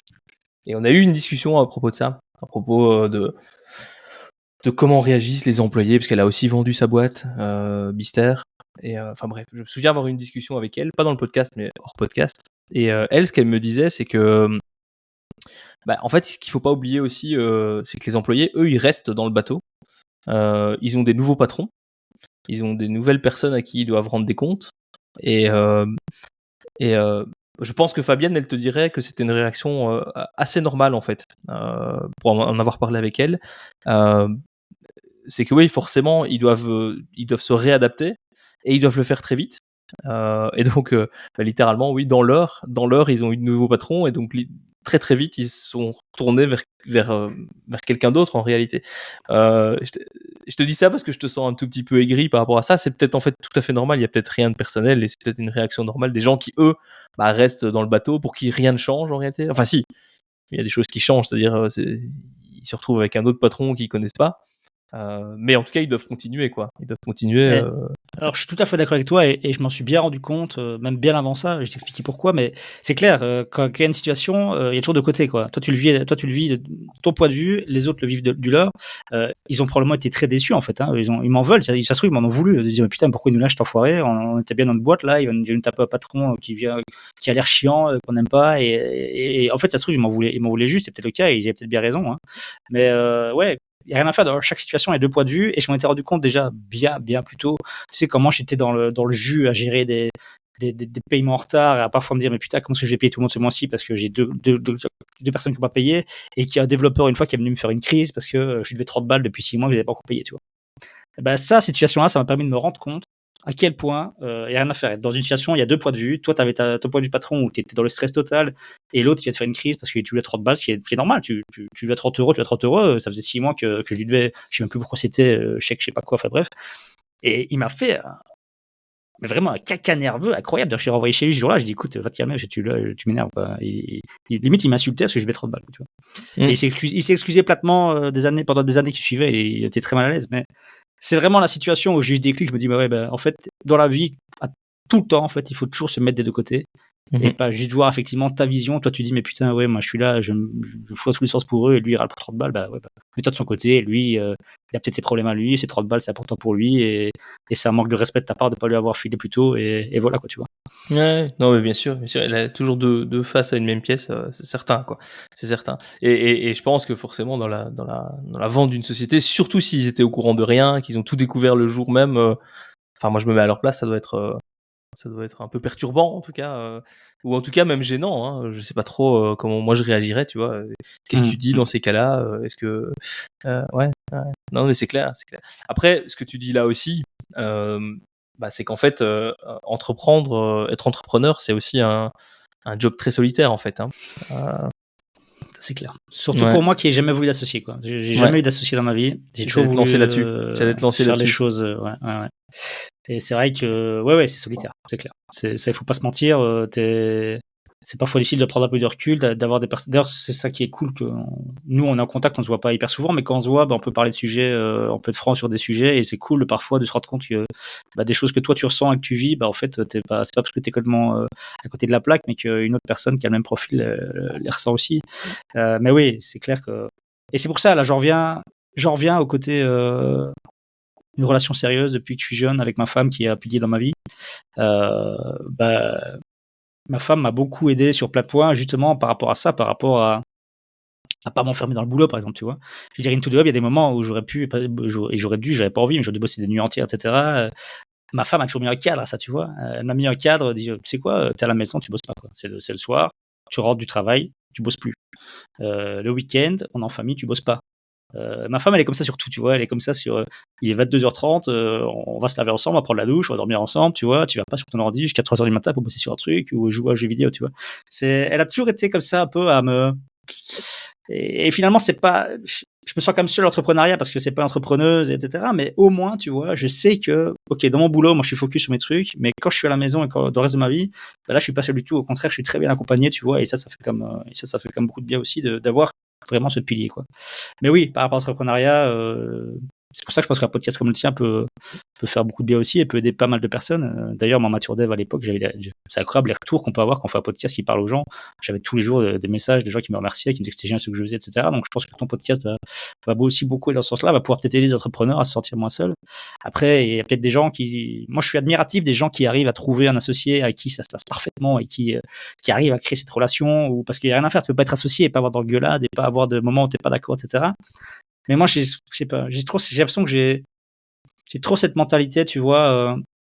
S'il y a vraiment une grosse dispute, un gros couac, j'ai quand même vraiment du mal après à pardonner, quoi. Ça, c'est sûrement un défaut de ma part, mais si vraiment j'ai une grosse engueulade, je suis pas d'accord, qu'on n'arrive pas à se mettre d'accord et que ça va jusqu'à l'engueulade, je vais avoir du mal après à dire oublier, tu vois, et à laisser passer. Je vais garder ça un peu en moi, et du coup, c'est compliqué, quoi. Parce que ça veut dire que tu dois obligatoirement te mettre avec une personne déjà qui t'apporte suffisamment, parce que quand tu as un profil comme le mien et comme le tien, sans vouloir me jeter des fleurs ou dire je suis Superman, je sais tout faire, mais je sais toucher à beaucoup de choses, tu vois. Je veux dire, je regarde chez Photo Studio, ça a un peu clashé récemment parce que on a pris quelqu'un pour gérer Instagram et elle le faisait pas du tout, pour moi, elle le faisait pas du tout de la bonne manière.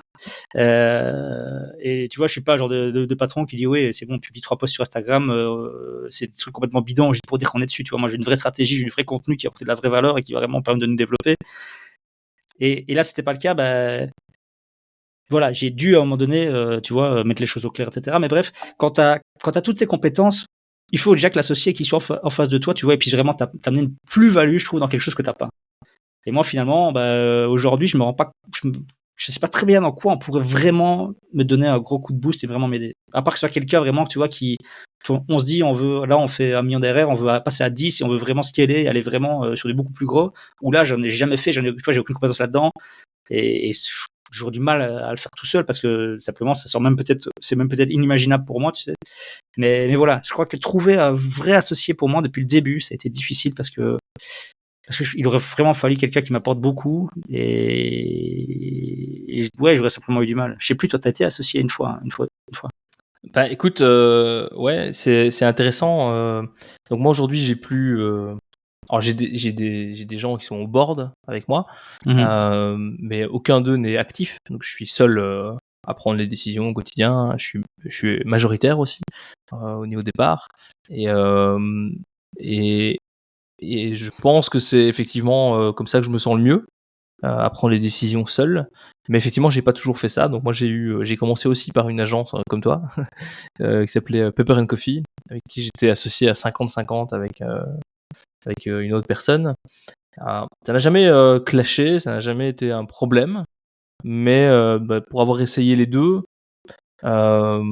effectivement, je préfère moi aujourd'hui être seul, parce qu'aussi on n'est jamais au même rythme, je trouve, euh, tant au niveau de l'évolution professionnelle que personnelle de son côté.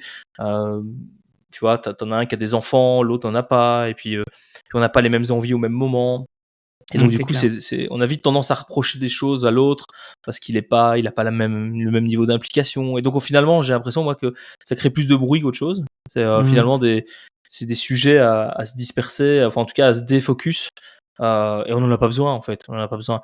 Et alors comme toi, j'ai le même feeling, c'est que je sais faire beaucoup de choses. Par contre, moi, je t'avoue que plus ça va, plus je me dis, en fait, c'est peut-être aussi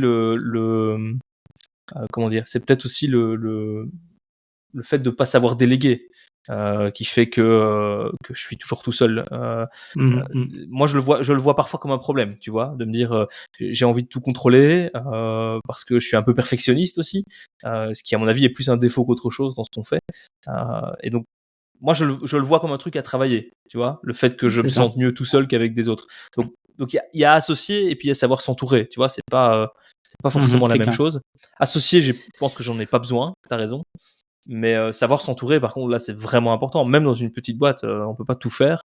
Et pour pouvoir s'entourer, je pense qu'il faut, il faut savoir déléguer. Pour savoir déléguer, il faut pas être trop perfectionniste parce que les choses ne sont jamais faites comme toi, t'as envie. C'est pas pour autant qu'elles sont mal faites. Mais voilà. Mais je te comprends totalement. Pour moi, c'est le même combat. Hein, le truc de Instagram est mal géré.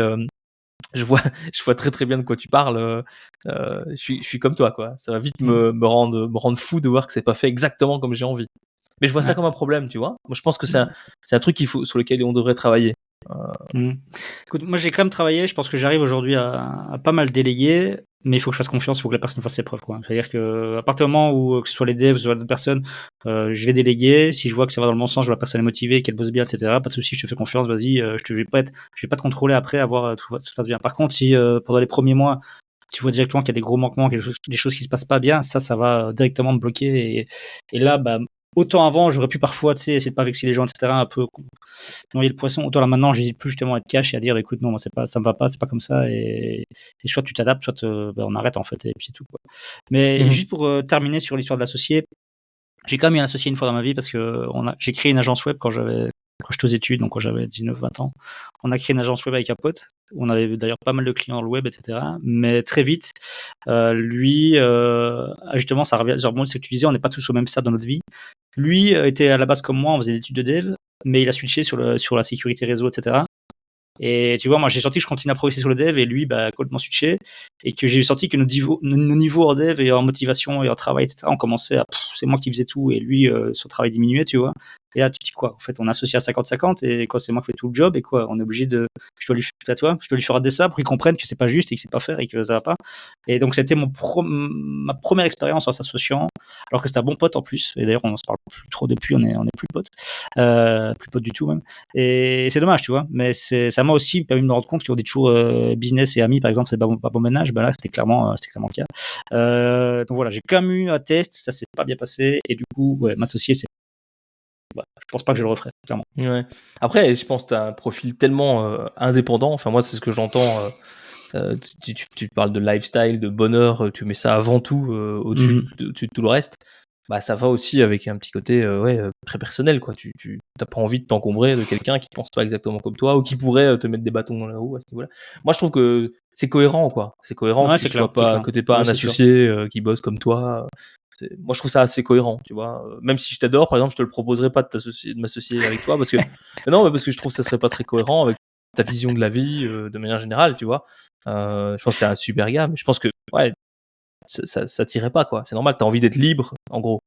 Ouais, c'est Si clair. on veut mettre un mot, t'as besoin de cette liberté. Et quand t'as quelqu'un avec qui t'es associé, ben t'es un peu moins libre. Je C'est pense que clair. Ouais. tu gagnes des choses, hein. gagnes des choses. Quand t'es pas bien, bah, l'associé peut supporter la boîte, ou tu vois, tu peux déléguer aussi à ton associé, mais donc ça a des avantages, mais ça a aussi l'inconvénient qu'effectivement, t'es pas tout seul. Je pense qu'il y en a aussi qui s'associent pour se rassurer, tu vois.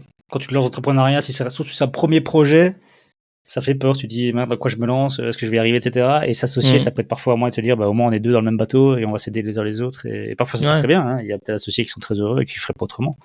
Mais voilà. Moi, des fois, je me dis, c'est un peu une malédiction de pas arriver à travailler avec des associés, parce que ça réglerait le problème de la solitude, je pense. Ça permettrait de discuter, ça permettrait d'échanger sur les doutes, ouais. Mais voilà, pour l'avoir déjà fait, et je me rends compte que des fois, en fait, on passe plus de temps à discuter des doutes qu'à juste avancer.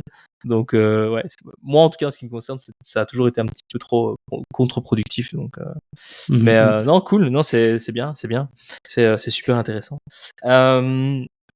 Si on switch après Into the Web, après la vente d'Into the Web, tu as lancé donc plus ou moins au même moment Subtrotter, que tu as aussi vendu.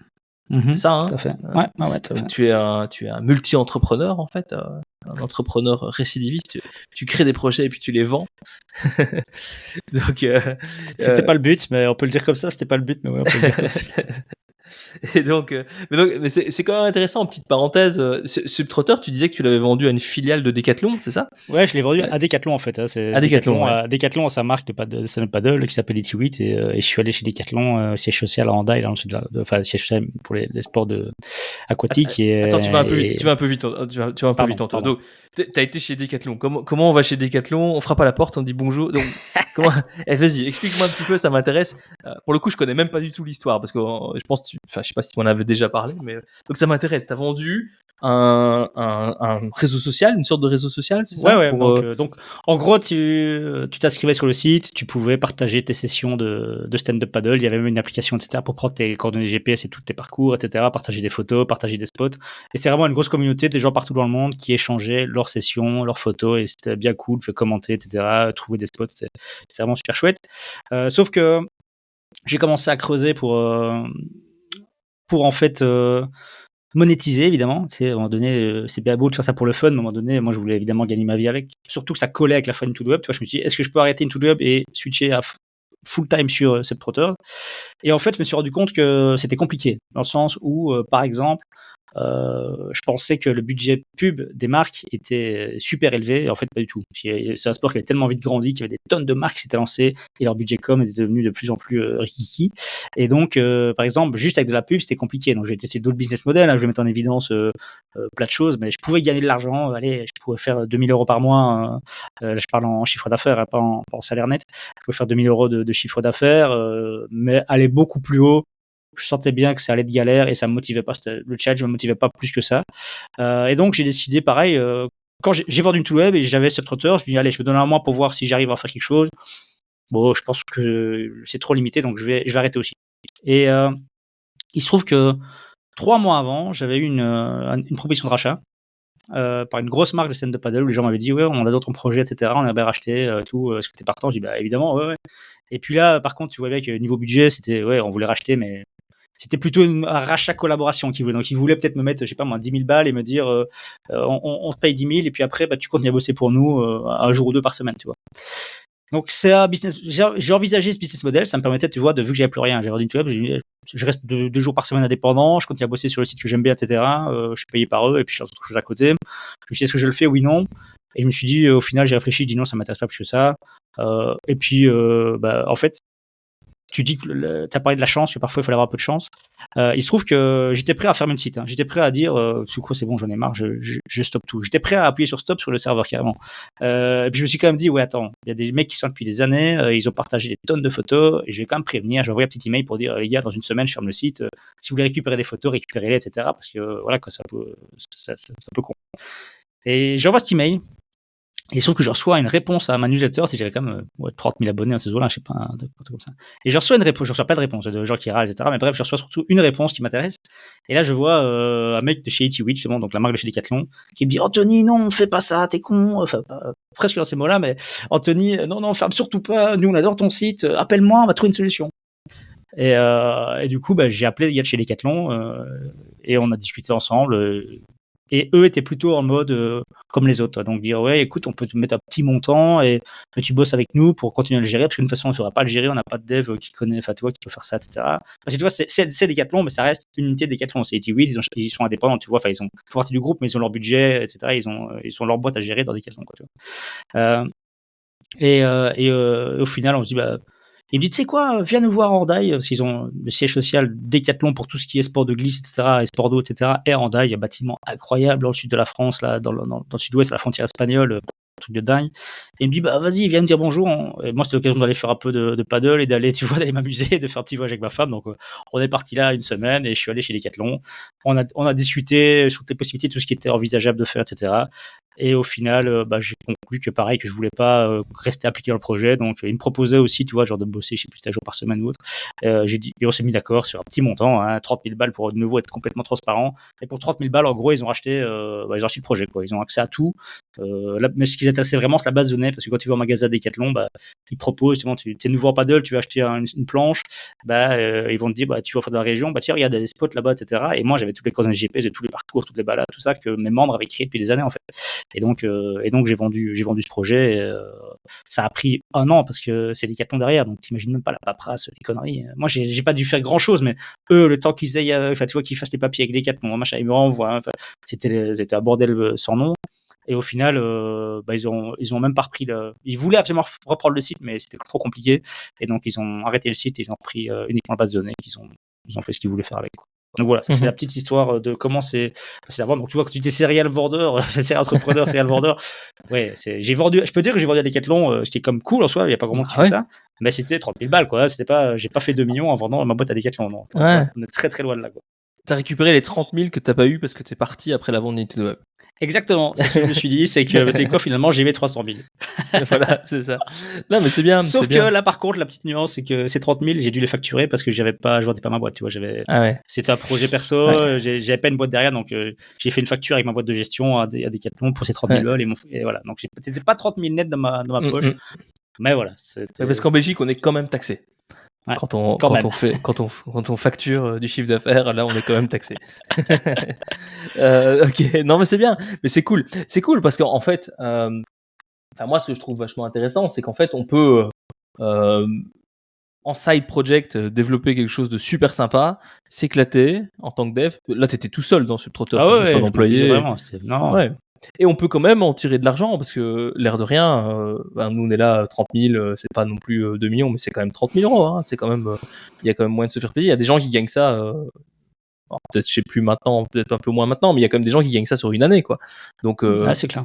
Moi je trouve que ça reste un chouette message, ça reste intéressant si pour se faire la main sur un projet, pour tester et tester jusqu'à la vente, parce que finalement vendre un projet comme celui-là, c'est vendre.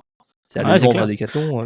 Non, c'est cool. J'ai quand même fait un peu de chiffre d'affaires avant ça, hein, donc j'ai gagné un peu d'argent avec des pubs et autres, donc j'avais quand même j'ai gagné un peu d'argent tout au long de la vie du projet, donc c'était pas non plus zéro, quoi. Ouais. Et puis surtout, ça permet de terminer. Moi, ce que j'ai bien aimé, c'est que ça permet de terminer le projet là derrière sur une bonne note, tu vois. Quand t'arrêtes un projet, t'as décidé d'arrêter, là, ça se termine par une petite vente comme ça, c'est cool. Ça te donne finalement un bon petit souvenir pour terminer. Bien sûr. J'ai trouvé ça cool aussi, quoi. Ouais, d'un point de vue, on parle souvent du CV entrepreneurial. Ici, on est dans zéro bullshit, donc on se dit que ça n'a pas été vendu pour une somme mirobolante. Mais d'un point de vue storytelling, t'as vendu un projet à Decathlon. Je veux dire, on l'oublie. Hein. Les grosses pages de l'article demain, il a vendu sa société à Decathlon. Mais bien sûr, mais il y a énormément d'entrepreneurs qui font ça. Et d'un point de vue, on en parle pas très souvent, mais le CV entrepreneurial, il est hyper important. En tant qu'entrepreneur, même si c'est un toute petite réussite, ça reste une réussite. Et ça peut en termes de communication, être vachement intéressant. Une vente à Decathlon d'un projet sur Twitter, de réseau social. Moi, je trouve ça plutôt cool. Honnêtement, on s'en fout du montant. Je trouve que c'est une belle histoire, quoi. Et puis au final, regarde, ça m'a aussi poussé dans la voie de la liberté, parce que quand je suis allé chez Decathlon, dans ces fameux bureaux au bord de l'eau qui sont, moi, je trouve magiques, j'ai passé la journée chez eux. Temps de midi, qu'est-ce qu'on a fait? On allait surfer ensemble, quoi, tu vois. T'es là au bureau, tu prends ta planche de surf, tu vas surfer, bim. Tu marches, tu vois, 100 mètres. Et je me suis dit, mais putain, waouh, la qualité de vie, mais c'est ça que je veux, quoi, tu vois. Et ça m'a encore plus poussé, tu vois, dans le dire de ce que j'ai vu là. Je me suis dit, mais waouh, mais la chance, quoi. Ouais. Et là, par contre, tu vois, rien que pour ça, j'aurais bien postulé chez Decathlon, tu vois. J'aurais dit, écoutez, finalement, le job, je le prends, c'est bon, si c'est pourvu. Mais voilà, c'était pas faisable à Ouais. l'époque, parce que j'avais pas envie de déménager avec ma femme à l'époque. Mais bref, ça m'a aussi encore poussé dans cette voie de la liberté et d'être proche de l'eau et des spots de surf, etc. Ouais. En fait, moi, c'est un truc que je dis souvent autour de moi, parce que les gens me disent toujours, ah, tu fais 35 000 trucs en même temps. Mais en fait, être dans l'action, c'est ça le plus important en réalité. Peu importe, ça marche pas. C'est le plus important est d'être dans l'action avant tout, parce que c'est ça qui fait des rencontres, c'est ça qui fait que, et comme tu dis, on voit les choses sous un autre angle, on découvre des endroits qu'on n'avait jamais découverts. Enfin, peu importe ce qu'on fait, tant qu'on fait, en réalité, c'est le plus important. Non, c'est cool. C'est d'ailleurs la raison pour laquelle je fais ce podcast. Hein. La raison première Ouais, pour bien laquelle sûr, je fais ce bien podcast. sûr. Pour moi, comprends. je sais pas trop ce qui va se passer, je sais pas trop sur quoi ça va déboucher, mais je sais que ça va déboucher sur des choses. Rencontrer autant d'entrepreneurs inspirants, discuter d'autant de parcours inspirants et tous différents, c'est certain que ça peut apporter que du bon, quoi. Donc, ouais, non, c'est clair, c'est clair. Tiens, j'ai envie de revenir un tout petit peu sur l'aventure de Mature Dev. Donc, Ouais, le premier bien sûr. podcast, c'est le premier podcast que tu as lancé, hein, on est d'accord. Hein. Ouais, tout à fait. Ouais. Donc, moi, j'ai plusieurs questions par rapport à ça. Donc là, tu étais dans Photo Studio, donc tu avais lancé ton SaaS déjà. Ouais.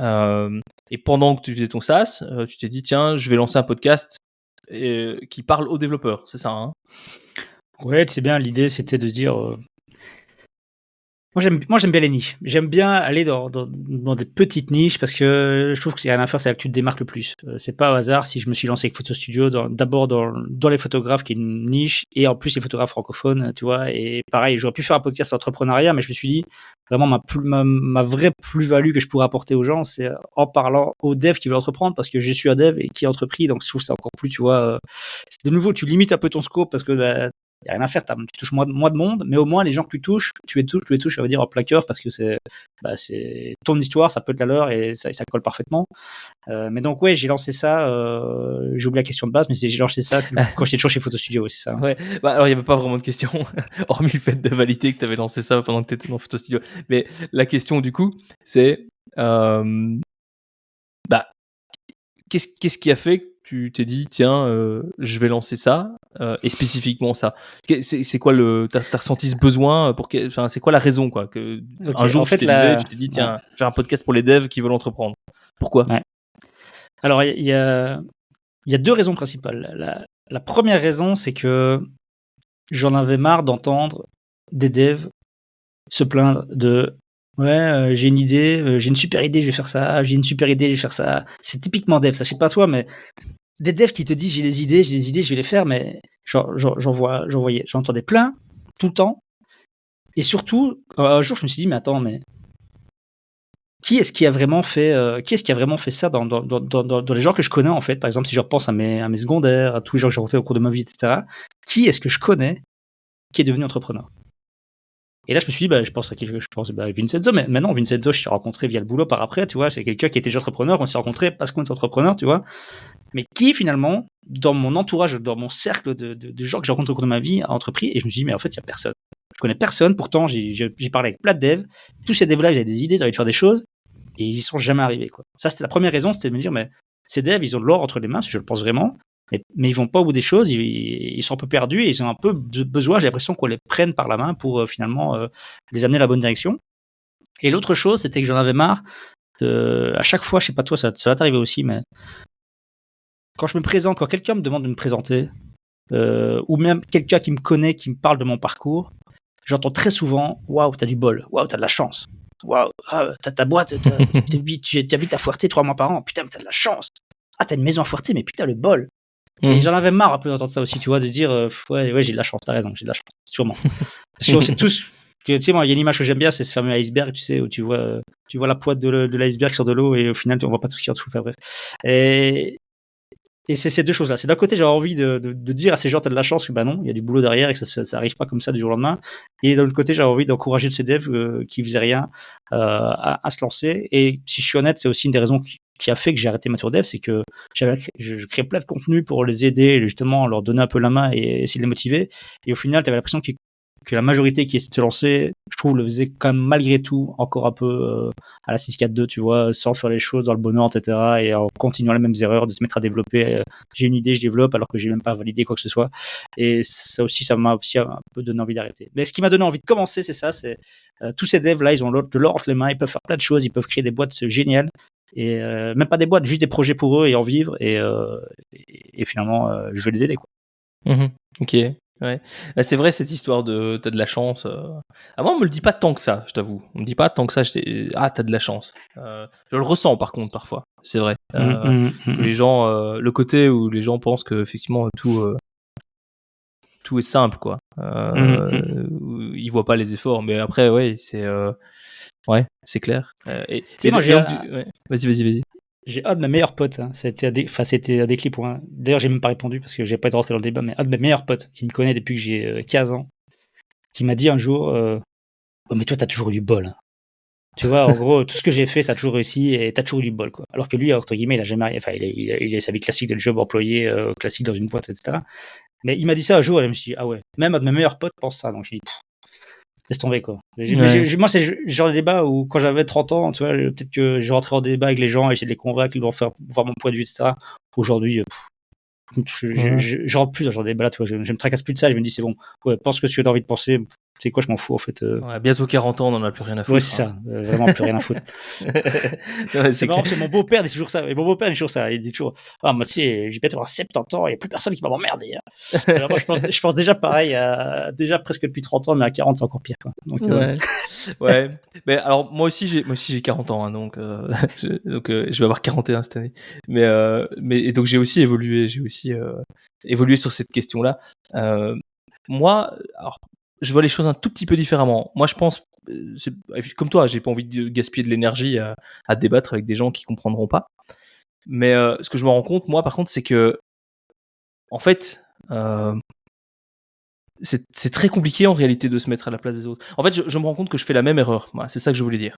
Je fais la même erreur dans l'autre sens. C'est-à-dire que, typiquement, mon pote qui est employé et qui a ses problèmes d'employé et qui a sa vie à gérer comme n'importe qui, moi non plus, je le comprends pas des masses, en fait. Tu vois, moi non plus, j'essaie pas de le comprendre. Je me fais une idée très simplifiée, très simpliste, en fait, et je m'arrête à ça. Et donc, je me dis, si moi je le fais, c'est normal qu'eux le fassent aussi. Et c'est pas propre à la manière dont les entrepreneurs sont jugés. Je pense que c'est propre à la manière dont on juge tout le monde. On juge un peu tout le monde de manière très simpliste. Moi, je le vois, par exemple, ma femme, elle a vécu ça assez mal. Je vais parler pour elle. J'espère qu'elle le prendra pas mal, mais je sais que parfois elle prend un peu mal le fait que donc elle travaille dans la petite enfance, ma femme. Elle travaille dans un organisme ici en Belgique qui s'occupe donc de la petite enfance.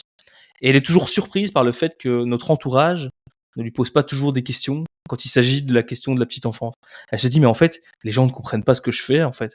Ça fait 20 ans que je fais ce boulot, et en fait, j'ai l'impression que les gens qui sont les plus proches de moi n'ont même pas le réflexe de me poser une question quand ils ont une question dans laquelle je suis experte, quoi, tu vois. Et je me rends compte qu'elle le vit parfois un peu mal. Et en fait, quand tu grattes, quand on en a déjà parlé souvent, en fait, quand tu grattes, tu te dis, mais en fait, c'est normal, c'est pas parce qu'ils sont proches qu'ils ont la capacité de vraiment comprendre ce que tu fais, ils vivent pas avec toi au quotidien, ils voient pas ce que tu vois au quotidien dans ton boulot, ils savent pas se rendre compte, en fait. Donc moi, je suis devenu aussi indulgent par rapport à ça, aux potes qui effectivement ne comprennent pas ce que c'est que d'être entrepreneur. Je peux pas vraiment leur en vouloir parce que en fait, je fais pareil dans l'autre sens, tu vois. J'ai des gens dans ma famille qui sont profs, par exemple. Moi aussi, je me fais une idée un peu simpliste de ce que c'est que d'être prof, tu vois. Et je me fais une idée et puis je la change plus. Je cherche pas à comprendre beaucoup plus quelles sont les difficultés de ce job. Or, il y en a, je pense, tu vois. Mais ouais. Mais par contre, t'as raison. Il y a beaucoup de sujets qui méritent pas qu'on dépense de l'énergie. Effectivement, si ça sert à rien. Ok. Mais donc c'est cool. Non, c'est cool. Et donc du coup, ouais, les devs, les aider à entreprendre, les aider à se lancer. Puis du coup, tu dis c'est un peu la raison pour laquelle aussi tu t'es dit j'arrête. Parce que tu dis en fait j'ai l'impression de pisser dans un violon, quoi, un peu. C'est la raison principale pour laquelle t'as arrêté, vraiment? Tu m'as dit un petit peu tout à l'heure que... Non, c'est pas la raison principale, mais c'était une des raisons. C'est vrai que quand c'est pas très motivant, quand tu vois que tout le monde te dit ouais c'est génial, continue, j'écoute tous tes épisodes, j'adore et tout, et puis au final quand tu vois le mec qui te dit je vais lancer ça, t'en penses quoi? Et que t'as l'impression qu'au final il a pas compris grand chose à ce que t'as dit, c'est un peu démotivant, c'est sûr, mais c'est pas ça la raison principale. La raison principale c'est vraiment ce côté j'ai envie de créer du contenu, j'avais envie de faire un podcast, etc. mais pas sur un sujet aussi proche que mon boulot. J'avais envie de faire ça. Voilà, le surf, je pense que tu comprends vite que c'est autre chose, faire un podcast sur le surf ou sur l'entrepreneuriat pour les devs, et que ça m'excitait beaucoup plus en fait. Mais j'ai pas lancé tout de suite non plus, j'ai fait une petite pause, et puis surtout, il y avait une troisième raison qui était aussi importante, c'est que j'étais devenu un peu trop connecté, quoi. C'est-à-dire que je communiquais beaucoup sur LinkedIn, etc. Et j'ai tout le temps des messages. Et puis quand tu commences à creuser pour des posts sur LinkedIn, t'as mis 3 heures à faire un beau post. Et du coup, tu le publies, tu vas voir toutes les 10 minutes, c'est des likes, et les commentaires, c'est des machins. Et tu te rends compte que tu deviens un peu accro à ces stats aussi, tu vois. Moi, c'est l'erreur que j'ai faite quand j'ai fait Voiture Dev, c'est que je suis devenu un peu accro aux stats, même stats du podcast. Aller voir toutes les 10 minutes, j'ai fait combien d'écoutes, j'ai fait tu vois. Et au final, je me suis dit, ouais, j'étais un peu trop devenu trop hyper connecté à tout ça, et ça m'allait pas non plus, quoi. Donc voilà, c'est ces 3 raisons-là. Dans l'ordre, je dirais que la première, c'est que j'étais trop lié à mon boulot. Deuxième, c'était les stats, et enfin trop accro aux réseaux sociaux, etc. Et troisième, c'était ces devs qui finalement certains ont évolué. Je suis certain qu'il y a des devs qui aujourd'hui ont lancé un projet et que Mature Dev les a fortement aidés, mais il y en a aussi beaucoup qui comprenaient quand même rien, et c'est souvent malheureusement ces gens-là qui te contactent le plus, tu vois. C'est pas. Ouais. Et c'était quoi les stats du podcast? Tu peux partager des infos comme ça? Il y avait combien de personnes qui t'écoutaient? Parce que moi j'étais très déçu quand ça s'est arrêté, parce que je trouvais que c'était cool, quoi. Je trouvais que c'était rafraîchissant. Même ton jingle, je me souviens, c'était une espèce de grosse voix comme ça, de macho. Ouais. Mais j'aimais beaucoup. C'était un rendez-vous, quoi, tu vois. Et donc quand ça s'arrête, c'est un peu comme quand on te dit tiens. Game of Thrones, il n'y aura pas plus que 6 saisons, tu vois. c'est un peu déçu. Mais en même temps, je me suis dit, ça reste classe, quoi. Ça reste classe de l'avoir arrêté comme ça proprement, tu vois, en mode, ça marchait super bien. Enfin, c'est l'impression que j'avais, en tout cas. Ça marchait super bien. Et le mec, il dit, OK, stop, c'est fini. Là, c'est le dernier. Il va falloir aller voir ailleurs. Ça reste classe. C'est comme un sportif qui part au top de sa carrière. Tu vois, je trouve ça vachement plus classe que de partir quand ça marche plus. Mais donc ça marchait. C'était quoi un peu le? T'as fait combien d'épisodes? Ça a duré? C'était un peu ça m'intéresse, moi, de. T'avoue que le nombre d'épisodes, je sais, c'est encore dispo sur Spotify, je pense. Il faudra aller voir, mais j'ai en tête quand même que j'ai fait un épisode par semaine pendant au moins 1 an. Donc ça fait quoi, ça? Ça fait un épisode par semaine. Ouais, donc j'étais à 4. Ouais, j'étais une cinquantaine. Je pense que j'ai fait une cinquantaine d'épisodes, peut-être un peu plus. Et au niveau écoute, non, j'étais quand même agréablement surpris de à quel point. Mais justement, c'est aussi parce que j'avais choisi, tu vois. Quand tu te dis, je vais faire un podcast pour les devs, comment est-ce que je communique, etc. Et très vite, je suis allé vers LinkedIn. Et je sais pas si aujourd'hui LinkedIn c'est encore le cas, mais quand tu arrives à faire un bon post sur LinkedIn, je suis plus sur LinkedIn, je me suis complètement viré de tout le réseau, ça, je suis plus visible nulle part. Quand tu étais sur LinkedIn, tu pouvais encore, si tu faisais un post un peu intéressant et que les gens interagissaient avec des likes, des commentaires, etc., l'algo allait pousser quand même ton post en dehors de ton audience ou en dehors de tes followers, et tu pouvais très vite commencer à toucher des gens. Et donc moi, LinkedIn m'a quand même bien aidé. Et puis je pense que les gens ont accroché parce qu'ils ont bien aimé justement je pense que c'est le fait aussi, vu que c'est zéro bullshit. Ce côté, je parle en toute transparence, tu vois, je vous dis pas, moi je suis entrepreneur à succès, regardez, je fais tout ça et vous allez faire. Enfin, tu vois, c'était vraiment, je partageais un peu tout de manière complètement transparente, ça a bien plu.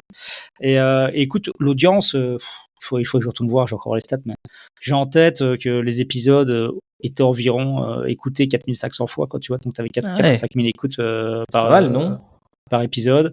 Ouais, ce qui est pas mal. Hein, ce qui est pas mal. Aujourd'hui, mon podcast de surf, pour te dire, j'arrive pas à atteindre ces chiffres-là. Je suis plutôt à 2000 écoutes par épisode que le double, tu vois. C'est donc, t'as fait 47 épisodes. Je suis en train de regarder sur Spotify. Voilà, c'est 47 épisodes. Non. Ouais. Et alors, c'est un par semaine pendant 1 an. Ouais. Pour répondre à ton côté arrêter de manière j'arrête, ça peut de nouveau qui je suis. Si je me suis lancé le podcast et de Mature Dev et que j'ai décidé d'en faire un par semaine, je fais un par semaine. Si à partir d'un moment donné, parce que j'ai plus le temps ou plus la motivation ou quoi, j'arrête et que je commence à en faire après 2 mois, je relance, etc., je trouve que pour moi, il n'y a plus d'intérêt. Je préfère dire, c'est quoi, j'arrête parce que je peux plus me consacrer à fond à ce projet-là et j'ai plus la motivation pour le faire, donc autant l'arrêter et dire c'est terminé, stop, que de dire ouais, je referai un épisode dans 6 mois ou dans 3 mois quand j'aurai le temps, on verra. Ça, c'est pas moi, tu vois. Moi, quand je me lance dans quelque chose, je suis carré, quoi. Je suis vraiment carré. Je me dis, tiens, limite, il y a des jours, je me souviens, je sais plus, mais je devais faire un épisode chaque semaine. Il y a une semaine qui était hyper chargée. Et c'est genre la veille, justement, je dis merde, je vais faire un épisode de Mature Dev. Et c'était mon stress de la journée, c'était de faire mon épisode parce que je voulais surtout pas décevoir et dire j'ai promis un épisode par semaine, je le fais, quoi.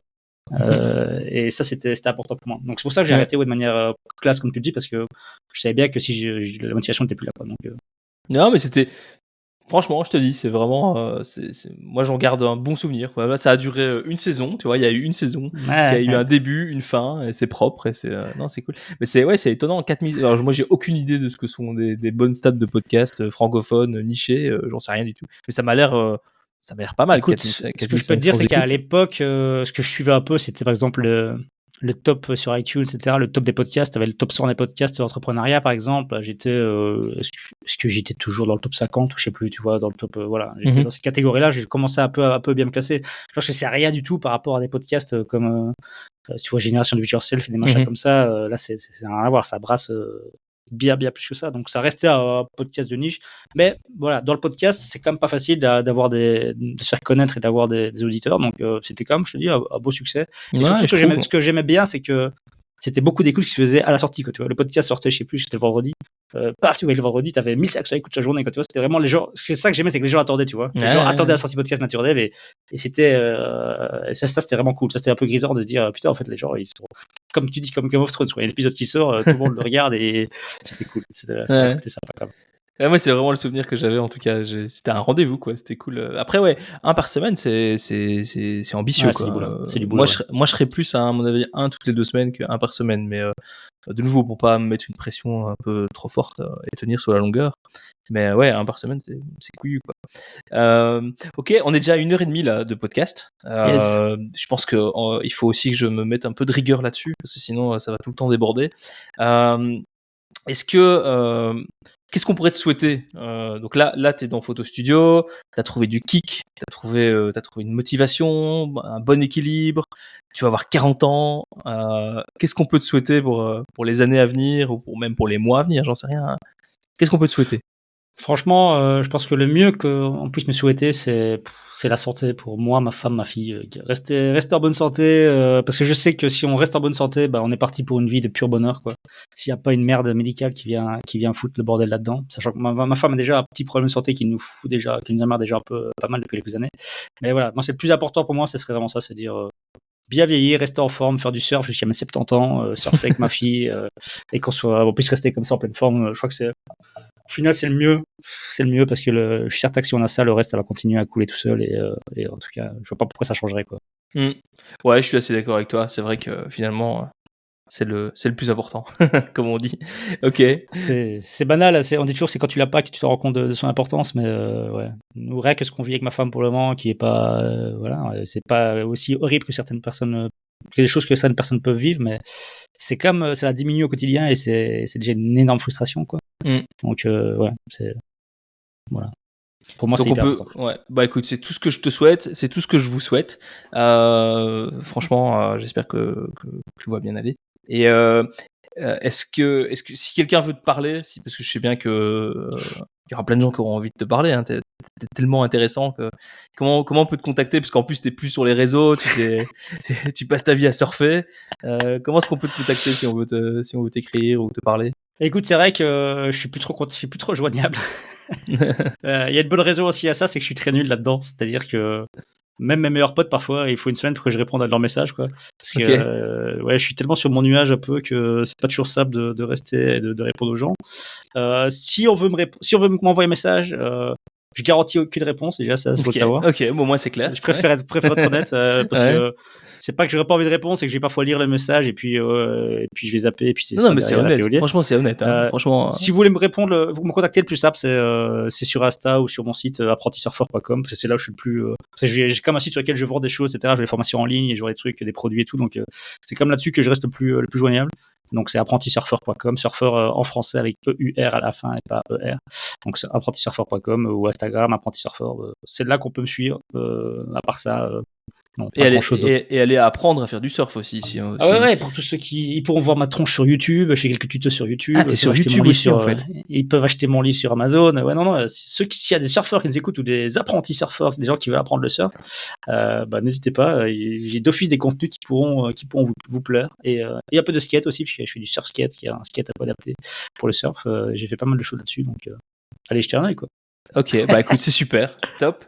Merci beaucoup, merci pour ton temps dans ce podcast, c'était vraiment hyper génial de t'avoir et à bientôt.